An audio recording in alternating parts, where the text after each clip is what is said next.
Salut, j'espère que vous allez tous bien. Bienvenue sur notre chaîne, Histoire Lumineuse, HL. En route pour une nouvelle histoire lumineuse. N'hésitez pas de liker et de vous abonner. Je vous aime. Revenons 20 ans en arrière. Monseigneur, s'il te plaît. Ça fait des années que je cours après un rêve qui semble fuir devant moi. Je veux juste porter un enfant, sentir ce miracle en moi, entendre un petit être m'appeler maman. Mais rien ne vient, malgré les traitements, les prières, les espoirs. Chantal, tu sais très bien que chez moi, les solutions ne manquent pas. Je ne promets jamais en vain. Tu auras un enfant, mais cette bénédiction viendra avec une seule et unique condition. Une condition ? Dis-moi, Monseigneur. Je suis prête à affronter toutes les épreuves du monde, si au bout, je peux tenir mon enfant dans mes bras. Quelles que soient tes exigences, je les accepte. Écoute bien, Chantal, tu porteras un enfant, c'est vrai. Mais cet enfant, qu'il soit garçon ou fille, ne connaîtra jamais la joie de procréer. Sa lignée s'arrêtera avec lui. Tu n'auras qu'une seule génération. Je comprends, Monseigneur. Mais ça me suffit. Je ne demande pas une descendance infinie. Un seul enfant me comble déjà. Je veux juste donner tout l'amour que j'ai accumulé dans mon cœur à quelqu'un qui m'appelle maman. Alors retiens bien mes paroles. Cet enfant ne portera jamais de fruits. Aucune science, aucun miracle, aucun Dieu ne pourra inverser cela. Tu porteras un fruit, mais il ne portera pas de graines. C'est irrévocable. Je suis prête à assumer cette vie, cette décision. J'ai frappé à toutes les portes, j'ai marché pieds nus dans des terres inconnues, je me suis agenouillé devant des autels silencieux. Rien n'a bougé. Si toi, tu peux changer mon histoire, je te suis. Très bien, mais il y a un dernier détail que tu dois savoir. Chaque nuit, à partir de ce jour, tu ne devras plus jamais prier avant de dormir. Aucune prière, aucun signe de croix, aucune invocation à Dieu. Je comprends. Ce Dieu que j'ai tant invoqué n'a jamais répondu à mes larmes. Si toi tu peux m'exaucer, je suis prête à suivre tes lois. Je ne prierai plus avant de dormir, je m'en éloignerai, pour toujours s'il le faut. Il faut que tu sois sincère. L'univers entend les hésitations. Si tu te détournes de ta promesse, ce que je t'aurai donné deviendra malédiction. Es-tu vraiment décidé ? Je suis fatiguée d'espérer en vain. Je suis prête. J'effacerai mes habitudes, mes psaumes, mes appels. Mon cœur est tourné vers toi désormais. C'est à toi que je confierai mon désir d'être mère. Alors, va Chantal, prépare-toi. Dans peu de temps, ton corps changera. Tu porteras un enfant, et cet enfant portera ton amour, mais jamais ta lignée. Souviens-toi toujours de cela. Merci, Monseigneur. Merci pour cette lumière au bout de ma nuit. Je vivrai avec cette vérité. Tant que je peux donner la vie, même une seule fois, ma douleur trouvera un sens. Le monde oubliera ce que tu as sacrifié. Mais toi, chaque soir, tu te rappelleras que ton silence sera le prix de ta maternité. Ne laisse aucune larme de prière franchir tes lèvres. Je garderai le silence, Monseigneur. Ce silence, je le transformerai en berceuse pour mon enfant. Ce sera mon offrande, mon serment. Alors que la nuit tombe, que ton vœu s'enracine dans ton corps. Et souviens-toi, les bénédictions les plus profondes viennent toujours avec une ombre. Je ne redoute plus l'ombre. J'ai trop vécu dans la pénombre de l'attente. Merci, Monseigneur. Merci de m'avoir tendu la main là où tant m'ont tourné le dos. Tu as choisi ton destin, Chantal. Va maintenant, et prépare ton cœur à accueillir ce que tant d'autres ont reçu sans gratitude. 20 ans plus tard. Oh Rebecca, enfin. Tu es rentrée des États-Unis d'Amérique. Dis-moi que tu n'es pas revenue les mains vides, sinon je te renvoie direct là-bas, sans escale. Tu sais que j'attendais ce jour avec impatience, surtout pour les souvenirs. Mais voyons Claudia. Comment pourrais-je rentrer sans penser à toi? Tu es ma bestie depuis toujours. Tous les cadeaux sont dans la voiture de ton mari. Tu vas même croire que j'ai déménagé une boutique entière pour toi. Rebecca, je savais que je pouvais compter sur toi. Tu me connais bien, je t'avais déjà tout dit au téléphone. En tout cas, tu ne changes pas, toujours aussi généreuse. Merci infiniment, ma chérie. C'est la moindre des choses, Claudia. Tu étais là pour moi avant même que je ne parte aux États-Unis. Alors aujourd'hui, je te reviens entière, avec plein d'histoires, des cadeaux et de l'amour. C'est comme ça entre vrais amis. Bon alors, Ma Rebecca, dis-moi, est-ce que tu vas manger quelque chose? J'ai tout prévu. Il y a du poisson braisé, du ndolé, du poulet DG et même du gâteau à la banane. Tu ne peux pas dire non à tout ça. Je te remercie, Claudia, mais je vais passer pour cette fois. À mon arrivée, mes oncles et tantes m'ont déjà gavé. Tu sais comment c'est ici? Ils pensent que tu as jeûné pendant tout ton séjour à l'étranger. Ah oui, ça c'est typique. Dès que tu poses le pied au pays, c'est nourriture sur nourriture. Mais bon, je comprends. Tu as besoin de te reposer aussi. Tu dois encore être sous le choc du décalage horaire. Exactement. Mais en passant, Claudia, je voulais te féliciter pour ta grossesse. Tu en as tellement rêvé. J'ai encore en mémoire nos appels où tu me racontais les larmes, les traitements, les prières, et maintenant, te voilà bénie. Merci, Rebecca. Vraiment, Dieu a exaucé mes prières. Et tu sais quoi? Johnny a été mon pilier. Il m'a soutenu comme jamais.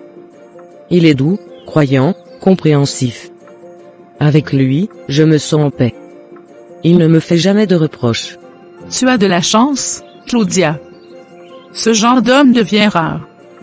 Beaucoup courent derrière l'apparence, l'argent, ou le pouvoir. Mais un homme simple, fidèle et croyant, c'est une perle. Garde-le bien. Oh, je le garde précieusement. Il m'appelle même ma reine chaque matin. Il prie pour moi, il cuisine pour moi quand je suis fatiguée. Et depuis que je suis enceinte, il dort moins pour s'assurer que je dors bien. C'est tellement touchant. Franchement, je suis heureuse pour toi. Et dis-moi, est-ce que vous avez déjà pensé à un prénom pour le bébé? Je me disais que Rebecca serait un très bon choix. Tu en penses quoi? Ah ça. Tu veux déjà baptiser mon bébé à ta façon? Bon, c'est vrai que ton prénom me plaît. Il a une belle sonorité. Si c'est une fille, pourquoi pas? Mais on attend encore de connaître le sexe, on veut la surprise. Tu fais bien, c'est plus excitant. Moi aussi, je ne saurais pas attendre, mais bon, tu verras très bientôt. Et je suis sûre que cet enfant viendra avec une étoile. Regarde comme il est déjà attendu, célébré, aimé. Oui, et tu sais, je pense déjà à tout ce que je vais lui transmettre. Mon histoire, mon parcours, et surtout, la force d'une femme. Je veux que mon enfant grandisse avec la conscience de la valeur de chaque battement de cœur. Tu seras une merveilleuse mère, Claudia. Tu as tellement de choses à offrir. Et tu as l'avantage d'avoir vécu l'attente. Tu sauras chérir chaque instant. Ton enfant aura la meilleure des éducations, j'en suis convaincue. Merci, Rebecca. Tes mots me font du bien. Tu sais, ce n'est pas juste une grossesse, c'est un miracle. C'est une victoire sur des années d'injustice. J'ai envie de crier chaque jour que rien n'est impossible. Et tu as bien raison. Parfois, on pense que tout est fini, qu'on est oublié, et soudain, la vie nous envoie un cadeau. Et maintenant que tu l'as reçu, il faut juste continuer de croire, d'aimer, et de vivre pleinement. Et toi alors, raconte-moi un peu. Quels sont les plats qui t'ont le plus marqué aux États-Unis? J'espère que tu n'as pas oublié le goût du bonnet rue de chez nous. Ah non. Le héros, c'est sacré. Mais là-bas, j'ai goûté à des choses incroyables. Le mac and cheese, les ribs au barbecue, le cheesecake, et ne parlons même pas des tacos. J'ai pris 5 kilos et 0 regret. Ah, je vois que tu as bien profité. Mais tu as gardé ta ligne quand même, bravo. Moi, je ne tiens plus dans mes pantalons, mais bon, c'est pour la bonne cause. C'est clair. Et puis après l'accouchement, on ira faire du sport ensemble. Tu verras, je vais te faire transpirer avec mes méthodes américaines. Prépare-toi. Avec grand plaisir. Je suis trop contente que tu sois revenu. Ce bébé va naître avec une tante en or. Merci, Rebecca, pour ta présence et ton amour. Le lendemain matin.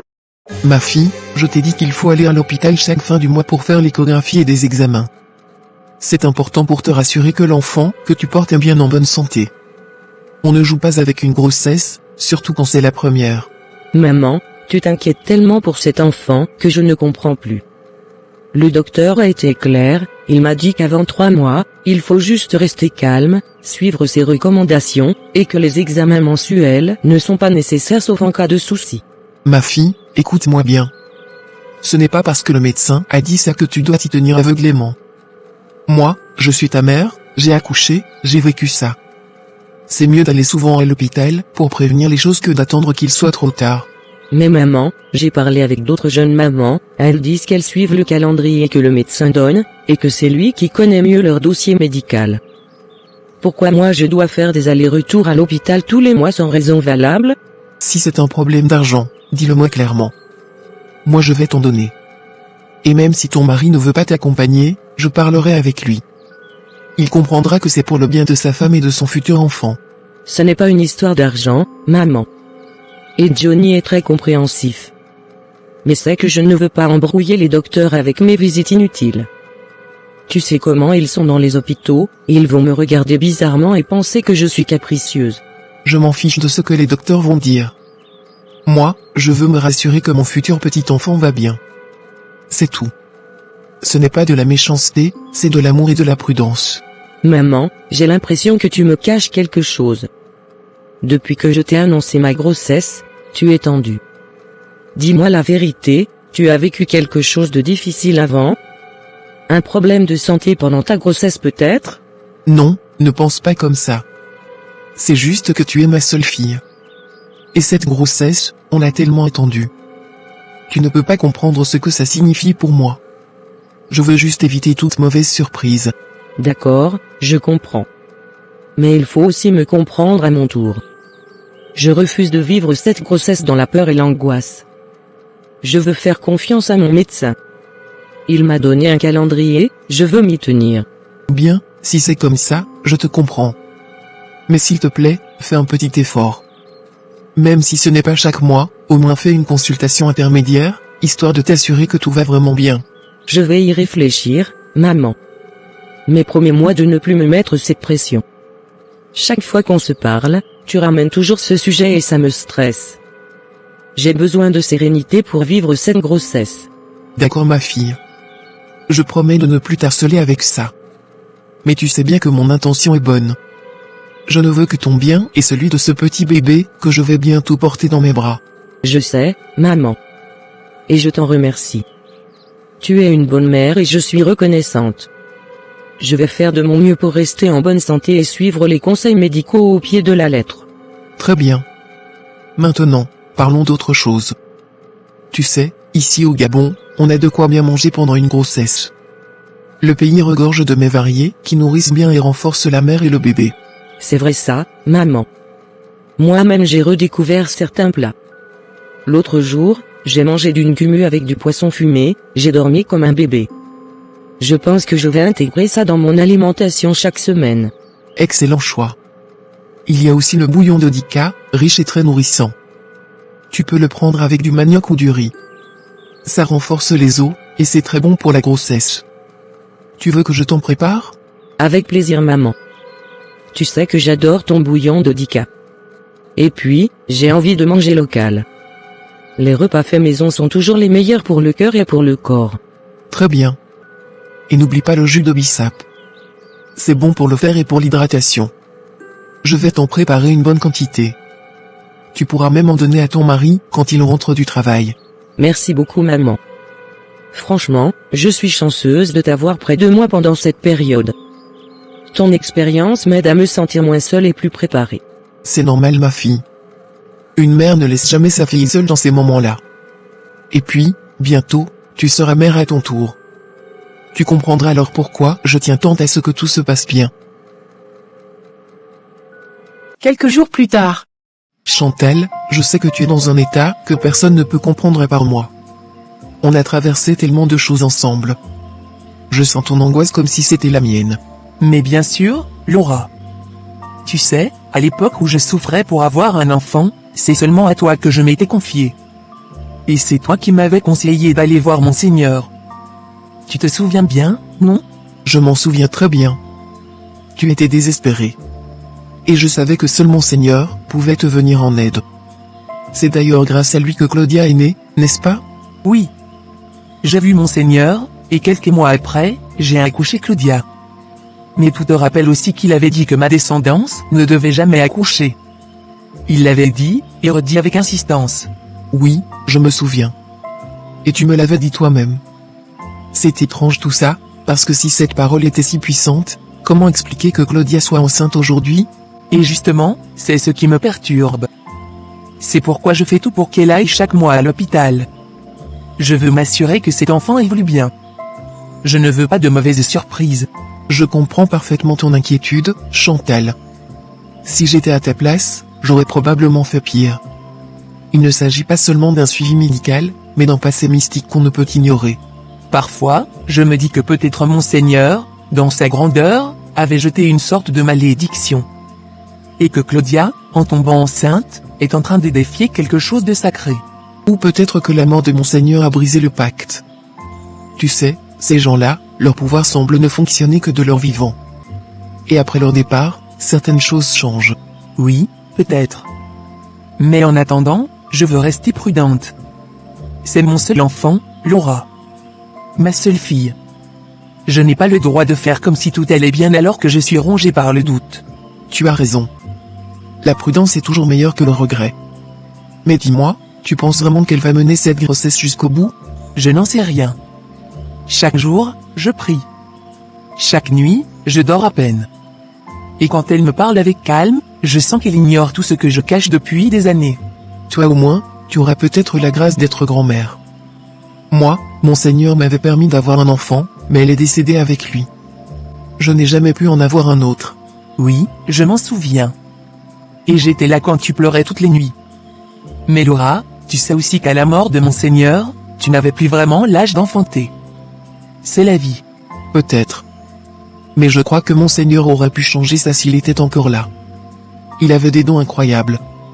En tout cas, c'est le passé maintenant. Concentrons-nous sur Claudia. Exactement. Aujourd'hui, c'est elle qui est en danger. Elle croit que je m'inquiète trop, mais elle ignore ce que j'ai traversé pour la voir. Elle ne sait pas ce que j'ai dû sacrifier. Je crois que tu devrais lui parler, Chantal. Pas forcément tout lui dire, mais lui expliquer que sa grossesse n'est pas une grossesse ordinaire. Peut-être qu'elle comprendrait mieux ton insistance. Je vais y réfléchir. Mais j'ai peur. Peur qu'en lui révélant certaines choses, je crée encore plus de peur en elle. Ce n'est pas facile, Laura. Ce n'est pas facile du tout. Oui, je sais. Mais parfois, la vérité peut protéger plus que le silence. En tout cas, je suis là pour toi. Et je prierai pour que Claudia puisse accoucher et que rien de grave n'arrive. Merci, Laura. Merci pour ton soutien. Ça me touche profondément. Et si Dieu le veut, peut-être que ce sera le début d'un nouveau chapitre pour ma famille. Quelques mois plus tard. Ma chérie, mon ange, mon amour, tu sais très bien que c'est par la volonté de Dieu, c'est par la grâce de Dieu que nous sommes réunis aujourd'hui et que nous sommes tous en santé. Tu es déjà au 8e mois de ta grossesse. Je suis très content car jusqu'à présent, tu ne ressens aucun mal et les médecins disent que tout va bien. Moi aussi, mon chéri, je suis super contente, même comme ma maman était tout le temps inquiète. Elle m'a même fait peur à la limite. Parfois, j'avais même l'impression qu'elle savait quelque chose, qu'elle refusait de me dire. Bien sûr, ma chérie, tu sais, les mamans sont toujours très inquiètes, quand il s'agit de la première grossesse de leur fille. Car tout leur souhait, c'est que tout aille bien. Et connaissant ta mère, elle veut toujours anticiper sur tout, même ce qu'on ne peut pas contrôler. Oui, mon chéri, je ne dis pas non, mais c'est juste que ma maman, façon elle s'inquiétait, c'est comme si elle me cachait quelque chose. Tu te rappelles combien de fois elle m'a demandé d'aller faire les examens? Chaque mois, sans faute, comme une obligation. Non, ma chérie, arrête de penser comme ça. Oublie ça. Nous allons nous rassurer que tout aille le mieux. Ce qui compte, c'est ton état actuel et celui du bébé. Et jusqu'ici, tout est parfait, alors pourquoi s'angoisser inutilement? Peut-être que tu as raison. Peut-être que je me fais des idées. Mais tu sais, parfois les intuitions des femmes ne trompent pas. J'ai grandi avec cette impression qu'il y a un secret autour de ma naissance, quelque chose que je ne connais pas encore. Claudia, concentre-toi sur le bonheur que nous vivons maintenant. Tu portes notre enfant, un vrai miracle. Ne laisse pas les doutes du passé assombrir la lumière du présent. Dieu a permis cette grossesse, et il va l'achever dans la joie. Tu es toujours si rassurant. C'est ce que j'aime chez toi. Mais je ne peux pas m'empêcher de me poser des questions. Tu sais, même mon Seigneur, dont ma mère parle tout le temps, elle ne veut jamais trop en dire sur lui. Monseigneur? Elle t'a parlé de lui. Moi je croyais que c'était un vieux prêtre qu'elle avait connu autrefois, non? Un homme très religieux qui priait pour les femmes qui n'avaient pas d'enfants. Oui, c'est ce qu'elle dit. Mais elle parle de lui comme s'il avait des pouvoirs particuliers. Et une fois, elle a murmuré que c'est grâce à lui que je suis né. Mais quand j'ai voulu en savoir plus, elle a changé de sujet. Peut-être que c'est juste de la reconnaissance. Parfois, les gens idéalisent ceux qui les ont aidés dans les moments difficiles. Mais ça ne veut pas dire qu'il y a des secrets ou des pactes étranges derrière.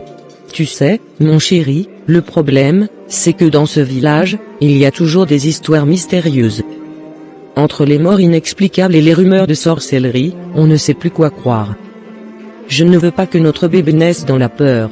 Notre enfant va naître dans la paix, dans une maison pleine d'amour. Et nous allons prier ensemble pour qu'il soit protégé. Peu importe ce que les gens racontent, nous avons notre foi, et c'est ce qui compte. Tu as raison. J'ai besoin de m'ancrer dans cette foi. Et je crois que notre bébé est une bénédiction. Mais si jamais quelque chose arrive, tu promets de rester fort, pour moi et pour lui? Je te le promets, Claudia. Rien ni personne ne pourra nous séparer. Je suis ton mari, et je serai toujours là, dans la joie comme dans l'épreuve. Nous sommes unis pour la vie. Merci, mon amour. Et en passant, hier tu es rentré très tôt du travail, tu as pris ta douche et tu es allé directement te coucher. Qu'est-ce qu'il s'est passé? Tu m'as à peine parlé. Ma chérie, c'est parce que j'ai tellement fait de travaux lourds. Tu sais, nous les électriciens, il y avait un moteur électrique qu'il fallait transporter, ça m'a beaucoup fatigué. J'avais des courbatures partout. D'accord, je comprends, mon chéri, mais tu vas profiter de ces week-ends pour te reposer. Il faut que tu prennes soin de toi aussi, surtout avec la naissance qui approche. Tu auras besoin de toute ton énergie. Bien sûr, j'aurai vraiment me reposer. Mais qu'à cela ne tienne, j'espère que tu vas me concocter un bon repas. Tu n'es pas assez fatigué pour ça, non? Mais non, mon chéri, ce n'est pas parce que je suis très fatigué que je ne peux pas te concocter ton plat préféré. Je vais même y ajouter un dessert rien que pour toi. Un mois plus tard. Bonjour docteur, je suis un peu stressée, je vous l'avoue. J'avais vraiment l'impression que cette semaine serait la dernière, mais je me rends compte que rien ne se passe comme prévu. Je suis même surprise d'être encore aussi en forme. Bonjour Madame Claudia. Justement, c'est ce que je trouve assez particulier. Vous êtes à 41 semaines, c'est bien ça? Et pourtant, vous êtes calme, pas fatigué, et vous n'avez même pas de contraction. Ce n'est pas très courant, mais ce n'est pas encore inquiétant non plus. Oui, docteur, je compte chaque jour. Je me disais qu'au moins à cette période, je devrais sentir des douleurs, ou même que le bébé bougerait un peu plus souvent. Mais là, c'est le calme plat. Je trouve ça étrange. Vous avez raison de vous poser des questions, surtout si vous êtes attentive à votre corps. D'habitude, à ce stade, l'utérus devient très actif, le bébé commence à descendre, et la future maman ressent une lourdeur, des mouvements, parfois même des pertes. C'est exactement ce que ma mère me dit. Elle me demande si j'ai perdu un peu de liquide, si je ressens une pression en bas, mais rien du tout. J'ai beau rester à l'écoute, c'est comme si tout était en pause dans mon ventre. C'est vrai que lors de votre dernière échographie, le bébé était bien positionné, le liquide amniotique était en quantité normale, et tous les signes étaient bons. C'est ce qui rend la situation un peu déroutante. Mais chaque femme est différente. Alors vous pensez que ce n'est pas grave? Parce que, docteur, j'ai même commencé à imaginer des choses. Je me dis que peut-être il y a un problème, mais qu'on ne l'a pas encore détecté. Mon mari m'a dit d'arrêter de me faire du souci. Non, ce n'est pas encore alarmant, rassurez-vous. Tant qu'il n'y a pas de douleur anormale, de saignement ou de perte de liquide inquiétante, vous n'avez pas à paniquer. Mais nous allons devoir surveiller la situation de près, car vous approchez la 42e semaine. Et si dans 2 ou 3 jours, je ne ressens toujours rien? Pas de douleur, pas de contraction, pas de mouvement de l'enfant? Est-ce que vous allez faire une césarienne ou bien provoquer l'accouchement? Dans votre cas, ce sera une provocation naturelle de l'accouchement. On va utiliser un produit pour déclencher les contractions et aider le bébé à sortir. Mais ce sera fait sous surveillance médicale stricte pour éviter toute complication. D'accord. Je comprends. Mais je dois rester ici à l'hôpital en attendant, ou je peux rentrer chez moi et revenir dans quelques jours? Je suis un peu partagé, docteur. Vous pouvez rentrer à la maison. Reposez-vous, hydratez-vous bien, marchez un peu, mais doucement. Et si vous sentez le moindre changement, vous revenez immédiatement. Sinon, dans 3 à 4 jours, vous revenez pour la provocation. Merci beaucoup, docteur. Ça me rassure. J'avais tellement peur que quelque chose n'aille pas. On entend souvent des histoires autour des grossesses prolongées, et parfois, ça ne se termine pas bien. C'est vrai que certaines patientes lisent beaucoup de choses sur Internet et se stressent pour rien. Mais je préfère que vous restiez concentrés sur les faits médicaux. Pour l'instant, vous et votre bébé allez bien. Merci pour votre honnêteté. J'aimerais juste savoir, sans entrer dans les détails effrayants, quels sont les risques s'il faut vraiment aller au-delà de 42 semaines? Il y a quelques risques, oui, mais je préfère ne pas vous alarmer inutilement. L'essentiel, c'est de revenir à temps. Nous allons tout gérer ici, dans de bonnes conditions. Ayez confiance. D'accord, docteur. Je vais essayer de ne plus me torturer l'esprit. Je vais rentrer avec Johnny et me reposer. J'espère juste que tout se déclenchera naturellement avant que vous ayez besoin d'intervenir. C'est tout ce que nous souhaitons aussi. Parfois, juste après ce type de consultation, le corps réagit. Restez positive. Et si besoin, nous serons prêts ici pour vous accompagner jusqu'à la naissance. Merci, docteur. Vous avez toujours les mots pour calmer. J'espère revenir ici bientôt avec de vraies contractions cette fois, et non avec un ventre encore trop calme. Je vous le souhaite également. Prenez soin de vous, Madame Claudia. Et transmettez mes salutations à votre mari. Nous vous attendons dans quelques jours, soit pour un accouchement spontané, soit pour une petite aide médicale. Quelques heures plus tard. Ma chérie, tout à l'heure dans la voiture, tu es restée silencieuse, tu as juste dit que tu voulais rentrer à la maison et te reposer. Maintenant que tu t'es un peu reposée, j'aimerais bien que tu me dises ce que le médecin t'a dit exactement. Parce que je suis resté avec toutes mes questions dans la tête. Mon amour, le médecin m'a rassuré. Il m'a dit que ce n'était pas inquiétant pour une première grossesse de dépasser les 41 semaines. D'après lui, certaines femmes peuvent même aller jusqu'à 42 semaines sans problème, surtout quand c'est le premier enfant. Si c'est comme ça, pourquoi tu n'as pas voulu m'en parler dans la voiture? J'ai conduit tout le trajet avec une boule au ventre, pensant qu'il y avait un problème grave. Tu sais que je n'aime pas être dans l'incertitude, surtout quand ça concerne toi ou notre bébé. Je suis désolé si je t'ai inquiété. Mais sur le moment, j'étais encore en train d'assimiler ce que le docteur m'a dit. J'avais besoin de me poser, de réfléchir un peu, pour mieux t'expliquer et être sûr de mes mots. D'accord, je comprends. Tu voulais être clair et ne pas me transmettre ton stress. Maintenant, dis-moi, qu'est-ce qu'on fait? On retourne à l'hôpital dans combien de temps? Le docteur m'a demandé de revenir dans 3 ou 4 jours, maximum une semaine, si je ne ressens toujours aucune douleur. À ce moment-là, ils envisageront de provoquer l'accouchement, car il ne faut pas dépasser un certain délai. Donc dans 3 à 7 jours, on pourrait déclencher l'accouchement? C'est une bonne chose qu'il prévoit cela, car je t'avoue que ce silence de notre bébé commence à me rendre nerveux. Oui, il m'a dit qu'au-delà de 42 semaines, ça devient risqué. Donc il préfère provoquer l'accouchement plutôt que d'attendre indéfiniment.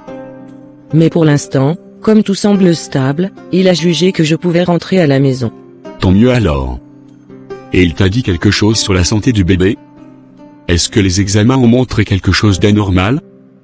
Parce que l'absence de mouvement, ça me tracasse un peu, je ne vais pas te mentir.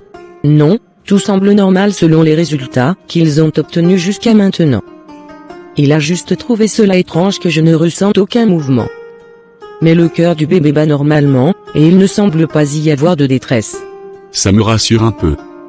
Mais tu sais, c'est quand même important que tu continues à observer ton corps. Si jamais tu ressens quelque chose d'inhabituel, on n'attend pas 3 jours, on retourne immédiatement à l'hôpital. Bien sûr, mon chéri. je vais rester très attentive. Chaque petit changement, chaque sensation, je te le dirai. Je veux que notre bébé arrive en bonne santé, et je ferai tout pour que ça se passe bien. Tu sais, c'est dans ces moments qu'on réalise à quel point la grossesse est un vrai parcours. Je ne suis peut-être pas celui qui porte l'enfant, mais je ressens le stress, l'attente, l'inquiétude comme si c'était en moi. Et c'est pour ça que je t'aime. Parce que tu es là, à chaque étape. Tu ne te contentes pas d'attendre que le bébé naisse. Tu vis la grossesse avec moi, et ça me touche énormément. Je veux que tu sois en paix, que tu ne portes pas tout le poids sur tes épaules. Je vais faire tout ce qu'il faut pour te soulager. D'ailleurs, ce soir, c'est moi qui cuisine. Je veux que tu t'installes confortablement et que tu te laisses chouchouter. Merci, mon amour. J'ai vraiment hâte de m'asseoir et de savourer un repas préparé par toi. C'est rare, et chaque fois que tu cuisines, c'est toujours avec amour. Ce soir, c'est un repas spécial. Pour toi, pour notre bébé. Je vais mettre tout mon cœur dans ce plat. Et quand tu mangeras, je veux que tu ressentes à quel point je vous aime tous les deux. Tu es l'homme de ma vie, Johnny. Et même si cette fin de grossesse est un peu étrange, je me sens en sécurité avec toi. Grâce à toi, j'arrive à rester sereine. Et moi, je suis fier de toi. Tu portes la vie, tu fais preuve de courage. Dans quelques jours, notre enfant sera là. Et je serai là, à tes côtés, à chaque seconde. Une semaine plus tard. Chantal, tu m'as appelé et je suis venu en courant. Dis-moi ce qui ne va pas. Il y a un souci avec ta fille? Laura, voilà le problème. Ma fille a déjà atteint 42 semaines de grossesse, et malgré cela, elle n'a toujours pas accouché. C'est inquiétant, car même après qu'on ait provoqué l'accouchement à l'hôpital, rien ne s'est passé. Attends, tu veux dire qu'ils ont tenté de provoquer l'accouchement et ça n'a pas marché? Et ils l'ont quand même renvoyée à la maison? C'est vraiment étrange. Oui, le docteur a essayé ce qu'il pouvait. Il a utilisé les produits, il a fait les examens, mais rien ne s'est produit. Finalement, ils ont été renvoyés, comme si tout allait bien, mais moi je suis terrifié. Je t'avais dit la dernière fois, Chantal, il faut vraiment qu'on se mette sérieusement en prière. Là, ce n'est plus une question de médecine, ça devient spirituel. On ne doit pas ignorer le pacte que tu avais fait avec Monseigneur. C'est justement ce pacte qui me hante. Je me demande s'il ne bloque pas l'accouchement de ma fille. Et si ma fille mourait avec cet enfant dans le ventre? Je ne pourrais jamais me le pardonner. Chantal, je comprends ta peur. Et tu as raison. Un bébé à 42 semaines, ce n'est plus normal. C'est dangereux pour la mère. Si l'enfant devient trop gros, cela va compliquer tout. Et ce qui m'inquiète encore plus, c'est que même les médecins refusent de la faire accoucher par césarienne. Ils disent qu'elle est en bonne santé, que tout est normal. Mais moi, je ressens qu'il y a quelque chose qui bloque. Franchement, là je pense qu'on est face à un problème spirituel. Ce n'est plus le domaine des médecins. Il faut une intervention divine. Peut-être que c'est le moment de chercher un prophète ou un pasteur. Tu as raison. Je me sens perdu, Laura. Aide-moi à trouver quelqu'un. Toi, tu m'avais conduite vers Monseigneur autrefois, tu dois bien connaître un autre homme de Dieu qui peut nous aider aujourd'hui. Je connais un prophète, pas très connu, mais très puissant dans la prière. Il ne demande pas de l'argent, il ne fait pas de bruit. C'est un homme de Dieu humble, mais ses prières ont changé des situations impossibles. Vraiment? Alors s'il te plaît, contacte-le. Ma fille ne peut plus attendre. Chaque jour de plus dans cette grossesse, c'est un risque énorme. Je sens que quelque chose veut étouffer sa vie. Je vais l'appeler tout à l'heure. Je vais lui expliquer la situation. Il est du genre à ne pas refuser quand une vie est en danger. Prépare ta fille pour une visite ou demande-lui de venir ici si elle peut marcher. D'accord. Merci Laura, je te suis reconnaissante. Je suis prête à faire tout ce qu'il faudra. Même si je dois veiller toute une nuit à prier, je le ferai. Je veux juste que ma fille accouche vivante. Garde la foi, Chantal. Ce n'est pas encore fini. On a vu pire, et Dieu a toujours agi. Si ce bébé est encore vivant, c'est qu'il y a un espoir. Mais il faut qu'on agisse maintenant. Oui, je crois aussi que tant qu'elle respire, il y a une solution. Je ne peux pas rester là à regarder ma fille souffrir en silence. Il faut qu'on fasse quelque chose et très vite. Je vais aussi jeûner pour elle, dès demain matin. On va mener ce combat ensemble. Si Monseigneur nous a menés là, Alors Dieu va nous faire sortir de ce piège. Ce n'est pas la fin. Merci beaucoup, Laura. Tu es une vraie sœur. Sans toi, je serais en train de pleurer toute seule en ce moment. Je te laisse organiser la rencontre avec le prophète, je suis disponible à tout moment. Compte sur moi. Ce soir déjà, je t'appelle avec des nouvelles. Prépare de l'huile d'onction si tu en as, et mets ta maison en prière. On va transformer cette épreuve en témoignage. Que Dieu t'entende, Laura. Je vais commencer dès maintenant à prier. Même si je suis fatigué, je vais me lever, parce que c'est la vie de ma fille qui est en jeu. Quelques semaines plus tard. Mon pote Johnny, ça fait un moment que je t'observe et franchement tu n'as plus la même tête. Tu es pâle, constamment anxieux, soucieux, et très calme. Dis-moi franchement, qu'est-ce qui ne va pas? Mon frère Fernando, tu n'es pas sans savoir que je traverse une période très critique. Depuis que ma femme devait accoucher, elle n'y parvient pas. Et pourtant, les médecins ont provoqué l'accouchement à plusieurs reprises, sans résultat. Oui, ça je suis au courant Johnny. Mais regarde le bon côté des choses, ta femme est toujours en bonne santé. Après chaque tentative, les médecins la réévaluent et ils trouvent toujours que tout va bien. C'est une bonne chose. Tu dis que c'est une bonne chose, mais moi je commence à paniquer. Ma femme est à 43 semaines maintenant. Et chaque fois que je fais des recherches, je lis que le liquide amniotique peut diminuer avec le temps. Ça m'effraie. Oui, ça je sais Johnny. J'ai aussi fait des recherches sur ça. Mais justement, c'est pour cela que vous êtes suivi à l'hôpital. Les médecins savent ce qu'ils font. Ce n'est pas à nous de paniquer. Il faut remettre cela entre les mains de Dieu. Je veux bien faire confiance, mais j'espère vraiment que les examens qu'ils font sont fiables à 100%. Parce que si un seul détail leur échappe, c'est la vie de ma femme et celle de mon enfant qui sont en jeu. Et ça, je ne peux pas l'accepter. Tu as raison de t'inquiéter, mais jusqu'ici tout va bien. Les médecins n'ont rien vu d'alarmant. Et puis ta femme est forte, elle ne se plaint pas, elle tient bon. Alors toi aussi, il faut que tu sois solide à ses côtés. Tu sais Fernando, j'ai l'impression que ma belle-mère sait quelque chose sur cette situation. Elle a toujours été insistante, elle voulait que sa fille fasse des examens chaque mois, même avant que la grossesse ne soit avancée. Tu crois vraiment qu'elle aurait pu prévoir une situation pareille? Peut-être qu'elle a eu une vision, ou alors qu'elle connaît des choses que vous ignorez. C'est possible. Tu devrais peut-être en parler avec elle, calmement. Ce qui me dérange, c'est qu'on avait refusé ses conseils. On avait décidé de ne suivre que les recommandations des médecins. On voulait éviter les superstitions. Mais aujourd'hui, je me demande si on n'a pas eu tort. C'est humain, Johnny. Tout le monde veut suivre la science aujourd'hui. Mais parfois, les anciens savent des choses que la science ne voit pas. C'est pour ça qu'il faut écouter un peu tout le monde, surtout les proches. Ma belle-mère disait toujours qu'elle avait fait un pacte spirituel pour protéger sa fille. Mais je n'ai jamais pris cela au sérieux. Maintenant, je me dis que peut-être il y a eu un autre pacte, plus dangereux, dont elle ne parle pas. Si c'est vrai, alors ça expliquerait beaucoup de choses. Une grossesse qui dépasse 43 semaines, même les médecins trouvent cela étrange. Peut-être qu'il y a une force spirituelle derrière tout ça. Il faut creuser. Moi je n'ai jamais voulu croire à ces histoires de pacte ou de malédiction familiale. Mais là je suis en train de changer. Il y a quelque chose d'anormal, Fernando. Et il faut qu'on découvre quoi. Johnny, tu es son mari. Tu as le droit de poser toutes les questions. Va vers ta belle-mère, sans colère, sans accuser. Pose-lui les bonnes questions.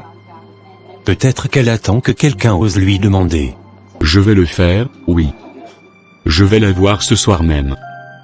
Parce que je sens que cette situation ne se réglera pas uniquement avec des médicaments. Si quelque chose a été noué spirituellement, il faut que ce soit rompu spirituellement. Exactement. Et si tu veux, je peux t'accompagner.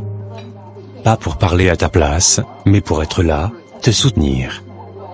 Parce que je vois que tu es à bout, et tu ne peux pas porter cela tout seul. Merci mon frère. Ça me touche. Parce que depuis que tout ça a commencé, je n'ai pas eu quelqu'un à qui parler franchement. Tout le monde me dit de rester calme, mais personne ne comprend vraiment ce que je ressens. Je suis là, Johnny.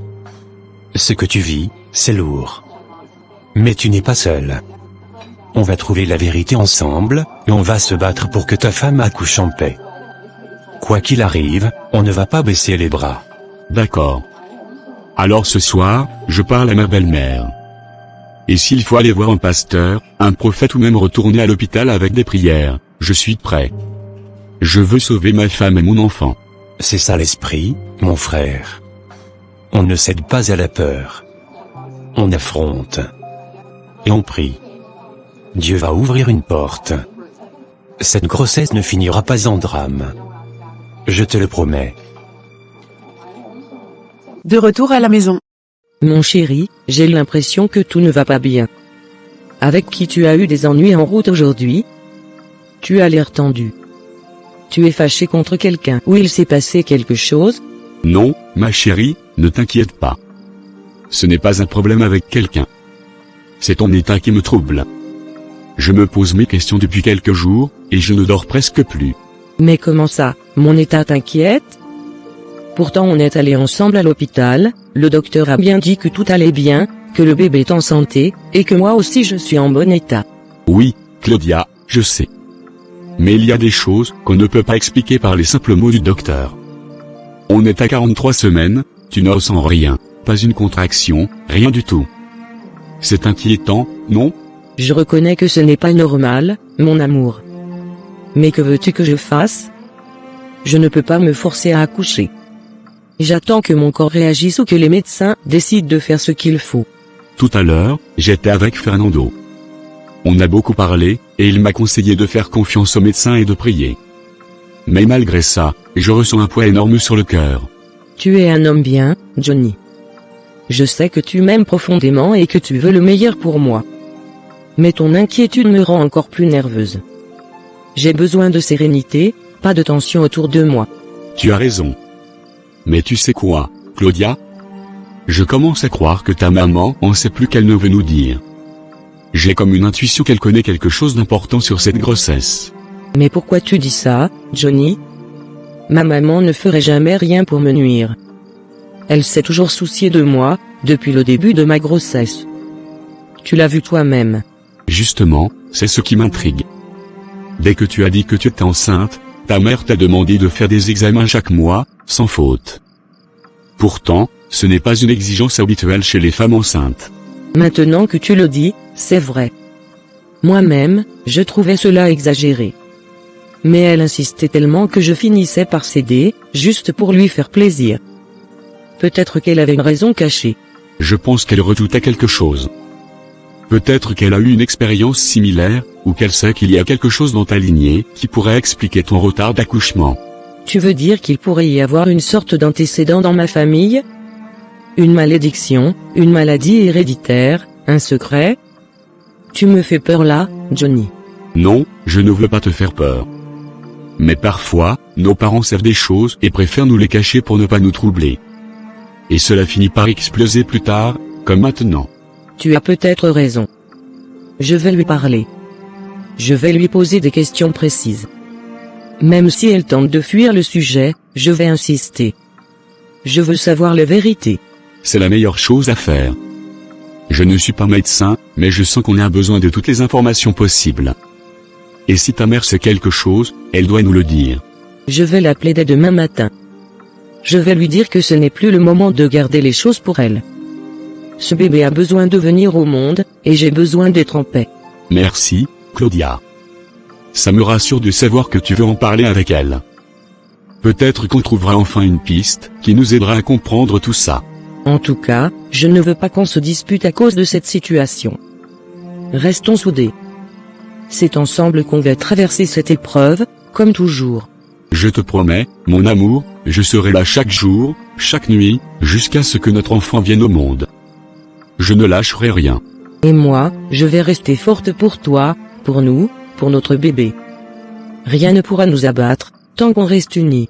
Quelques semaines plus tard, Claudia est chez sa maman. Maman, je suis venue te voir aujourd'hui parce que je ne me sens pas du tout bien. J'ai beau essayer d'être forte, mais j'ai l'impression que quelque chose cloche avec cette grossesse. Je suis à presque 44 semaines, et je ne ressens toujours rien. Ma fille, je vois ton visage fatigué, je sens ton inquiétude. Et je comprends. Moi-même, je ne dors plus paisiblement. Je prie jour et nuit pour que tu accouches normalement. Mais je me demande pourquoi l'enfant ne veut pas venir. C'est ça qui me perturbe, maman. Je mange bien, je dors bien, je ressens même parfois que le bébé bouge. Mais rien n'annonce que le travail va commencer.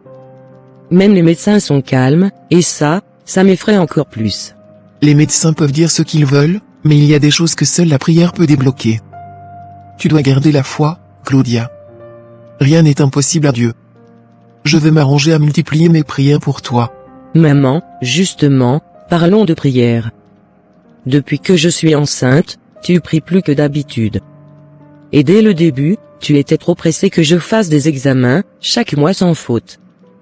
Pourquoi autant d'empressement? Parce que tu es ma seule fille, Claudia. Et cette grossesse est ta première. Il était hors de question que je prenne ça à la légère. Moi-même, quand j'étais enceinte de toi, j'ai eu beaucoup de complications. Alors j'avais peur que tu vives la même chose. Non, maman. Ce n'était pas une peur ordinaire. Tu avais l'air de cacher quelque chose. Tu n'étais pas seulement inquiète, tu étais presque dans la panique. Tu savais quelque chose que tu n'as jamais voulu me dire. Tu es en train de t'imaginer des choses, ma fille. Je n'ai rien à te cacher. Je suis juste une mère qui s'inquiète pour son enfant. Et je continuerai à prier pour que tout se passe bien jusqu'à l'accouchement. Non, maman. Ce n'est pas suffisant comme réponse. Mon mari aussi a commencé à se poser des questions. Il pense que peut-être, tu savais dès le départ qu'il y aurait un problème avec cette grossesse. Et honnêtement, je commence à penser la même chose. Pourquoi vouloir à tout prix chercher le mal là où il n'y en a pas? Ce n'est pas bon de s'angoisser de la sorte, ma fille. Le stress peut même retarder l'accouchement. Tu dois rester calme et confiante. Mais maman, ce n'est pas normal de dépasser les 43 semaines sans contraction, sans douleur, sans signe d'accouchement. Ce n'est pas une affaire de stress ou de calme.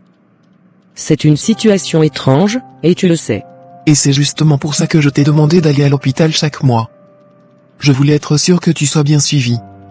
Je ne suis pas médecin, mais je connais la vie. Parfois, les choses cachées se voient tôt dans les regards. Alors dis-moi la vérité, maman.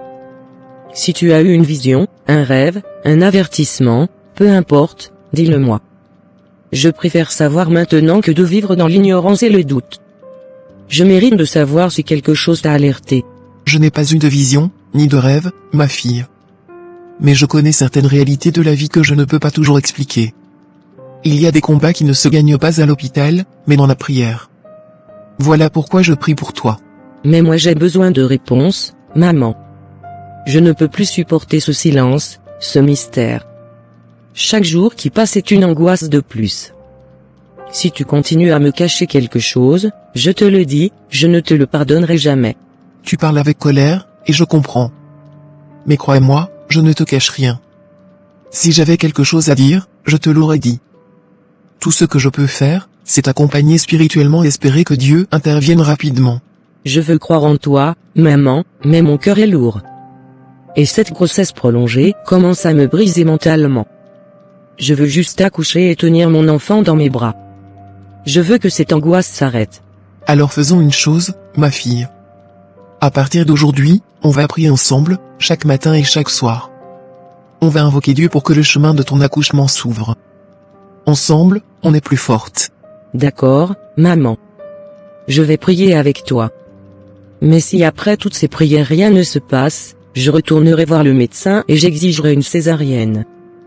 Je ne veux pas mettre ma vie ni celle de mon enfant en danger. Je te soutiendrai, quoi que tu décides. Mais d'ici là, ayons foi. Tu verras que Dieu est fidèle, et qu'il ne permet jamais une souffrance sans solution. Prions ensemble et gardons l'espérance.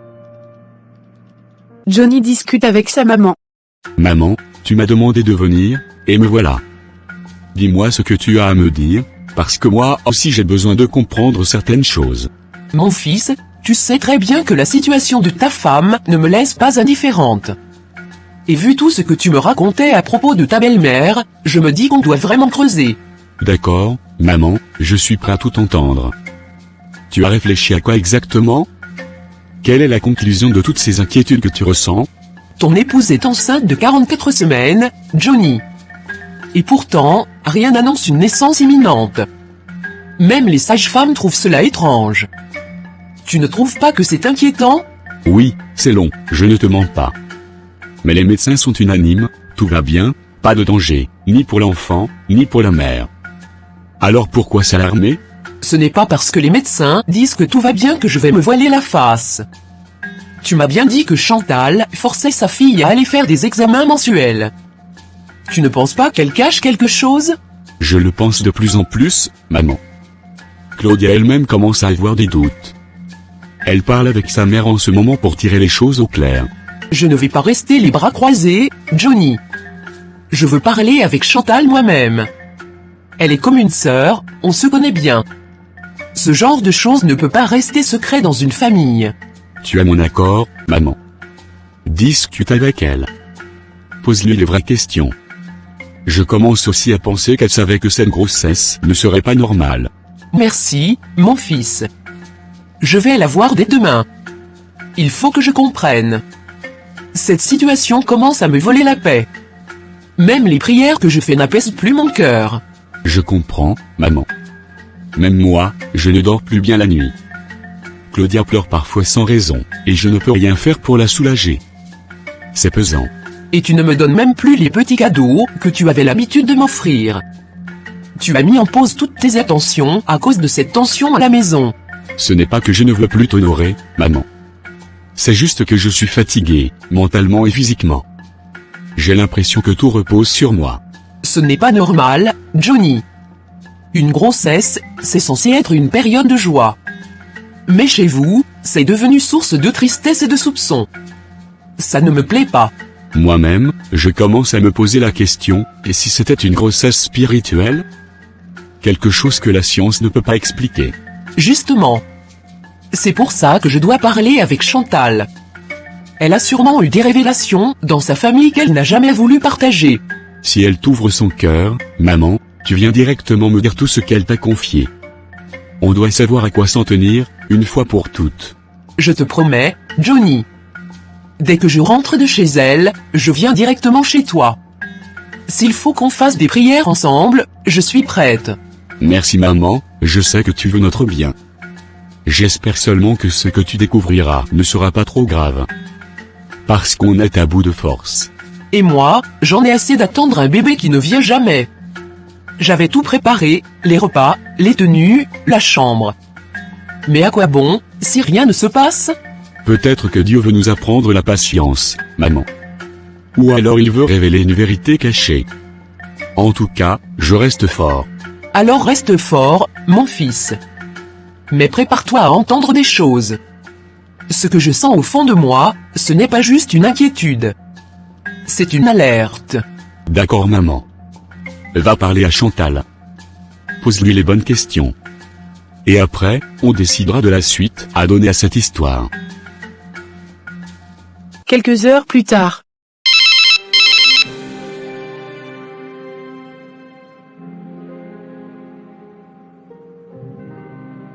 Allô, que vaut l'honneur de cet appel, ma sœur? Tu ne m'appelles pas souvent à cette heure, j'espère que tout va bien de ton côté. Je viens de discuter avec mon fils, Johnny, à propos de ta fille. Il s'avère qu'il y a un souci, un gros même.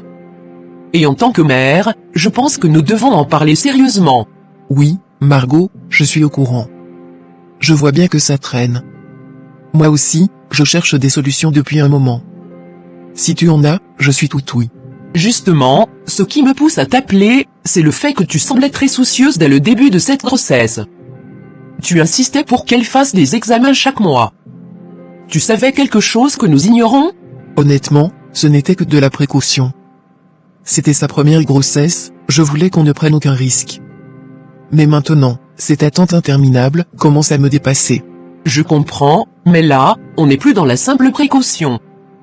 44 semaines, Chantal. Même les docteurs commencent à dire que c'est étrange. J'aimerais vraiment qu'on se voie et qu'on parle de tout ça, sans filtre. Je te comprends, mais je t'avoue que je suis tellement préoccupé que je n'ai même plus la tête à recevoir qui que ce soit. Je suis constamment au téléphone avec des amis, à la recherche de solutions. D'accord, mais une discussion entre nous pourrait peut-être faire avancer les choses. Peut-être que nos familles ont un passé qui nous dépasse.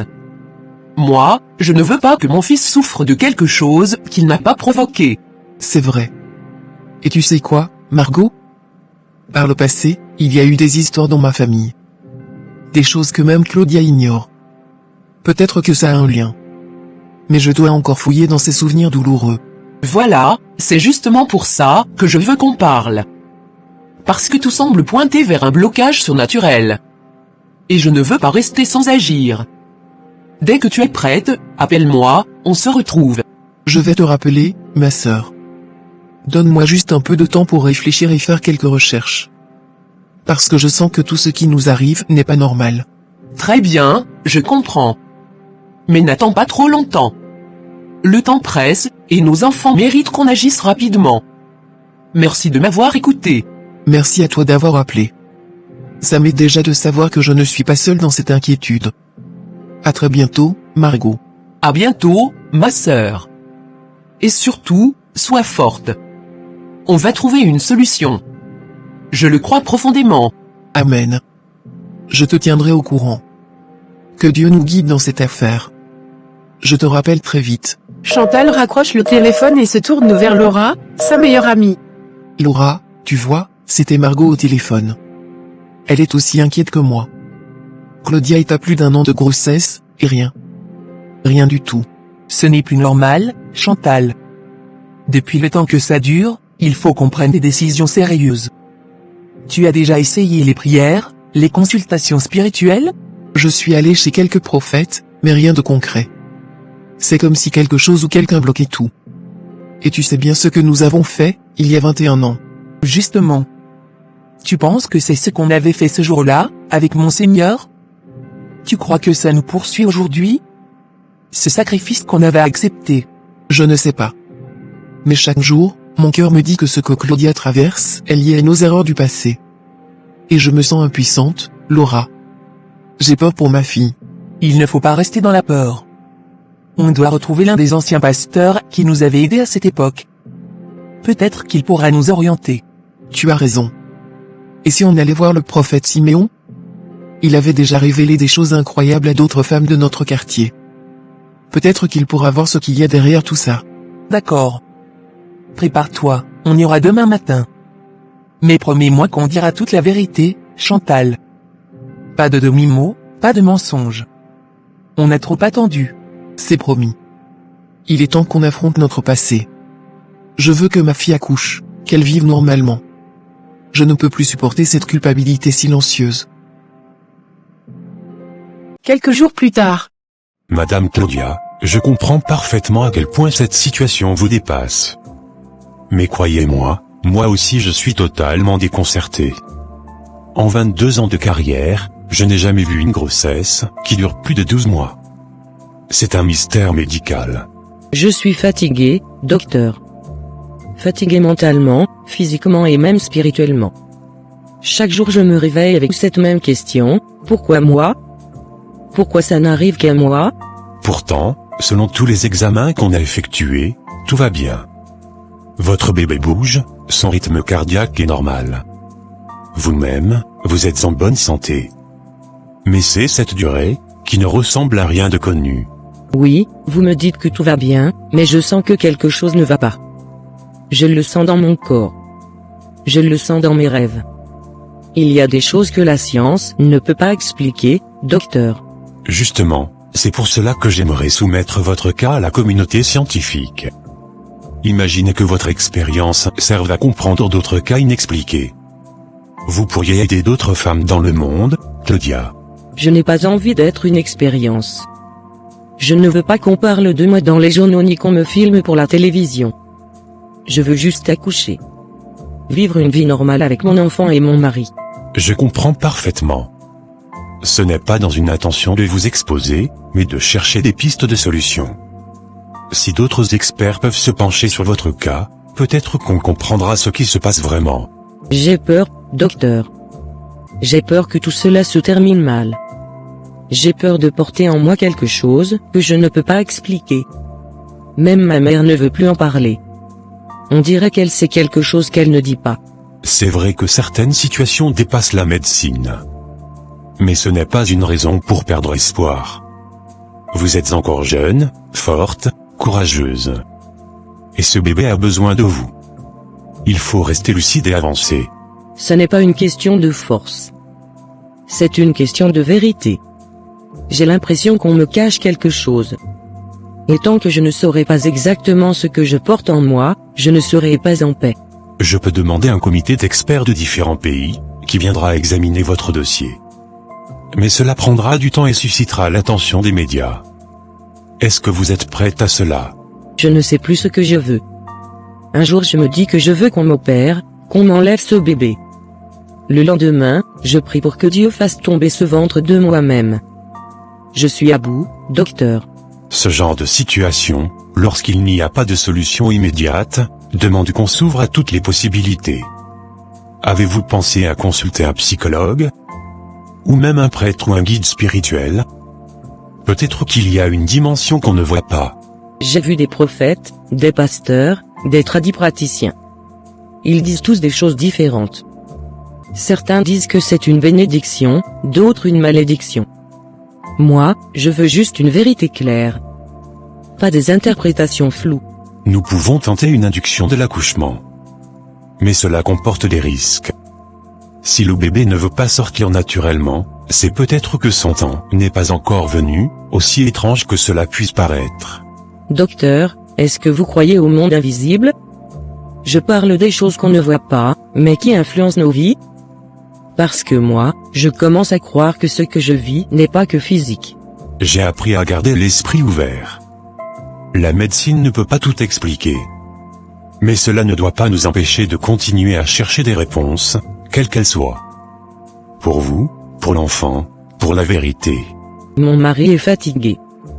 Il ne dit rien, mais je vois dans ses yeux qu'il doute, qu'il souffre. Et je me sens coupable de lui infliger tout ça. Cette grossesse est devenue un fardeau pour tout le monde. Vous n'avez rien à vous reprocher. Vous êtes une victime de quelque chose d'exceptionnel. Ce n'est ni votre faute ni celle de votre mari. L'important maintenant, c'est de vous entourer des bonnes personnes. Je vous remercie, docteur. Même si vous n'avez pas encore trouvé de solution, au moins vous m'écoutez. Et ça me soulage un peu. Mais je vous en supplie, continuez à chercher. Je ne veux pas mourir avec ce bébé en moi. Je vous le promets, Claudia. Je vais faire tout ce qui est en mon pouvoir pour vous aider. Même si je dois aller au bout du monde pour ça. On trouvera ce qui bloque cette naissance, d'une façon ou d'une autre. Prophète Siméon, je suis arrivé ici sur les conseils de Laura, ma meilleure amie. Elle m'a dit que vous étiez un homme de Dieu qui pouvait voir au-delà de ce que les médecins disent. Ma fille est enceinte depuis 1 an, 12 mois complets, et il n'y a toujours pas d'accouchement. Oui, Chantal, je te connais. Laura m'a déjà parlé longuement de toi et de la situation de ta fille. Je sais que c'est une affaire compliquée. Et je sais aussi que ta fille souffre plus qu'on ne peut l'imaginer.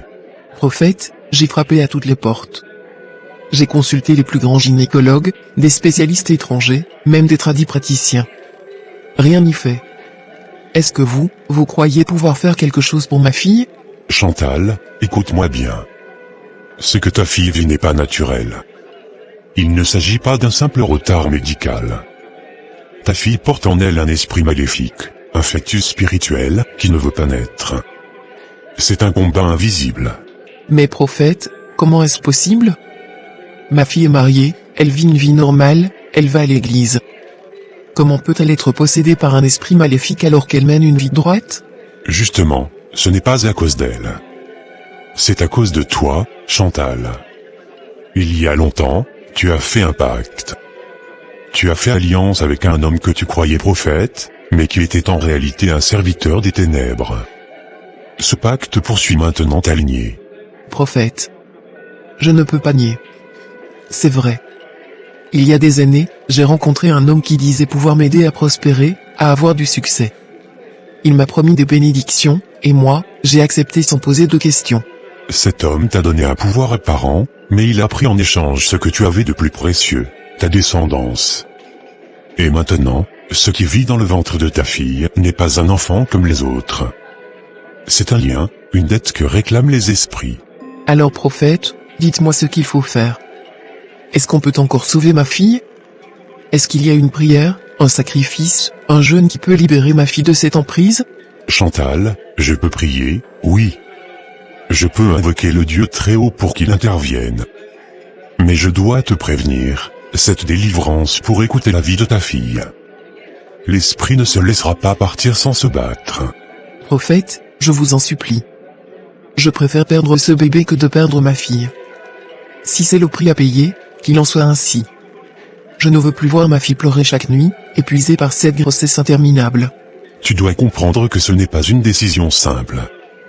Une fois que je commence les prières de délivrance, il n'y a plus de retour en arrière. Les esprits vont se réveiller, et il faudra tenir bon jusqu'à la fin. J'ai déjà tout perdu. Ma réputation, mon sommeil, mes joies de vivre. Il ne me reste plus que ma fille. Si elle disparaît aussi, je n'aurai plus aucune raison de vivre. Faites ce que vous devez faire, mais sauvez-la. Ce ne sera pas facile. Il me faudra plusieurs nuits de prière, des veillées entières dans la présence de Dieu. Tu devras aussi te purifier, te confesser, renoncer à tout lien ancien, et rester auprès de ta fille durant tout le processus.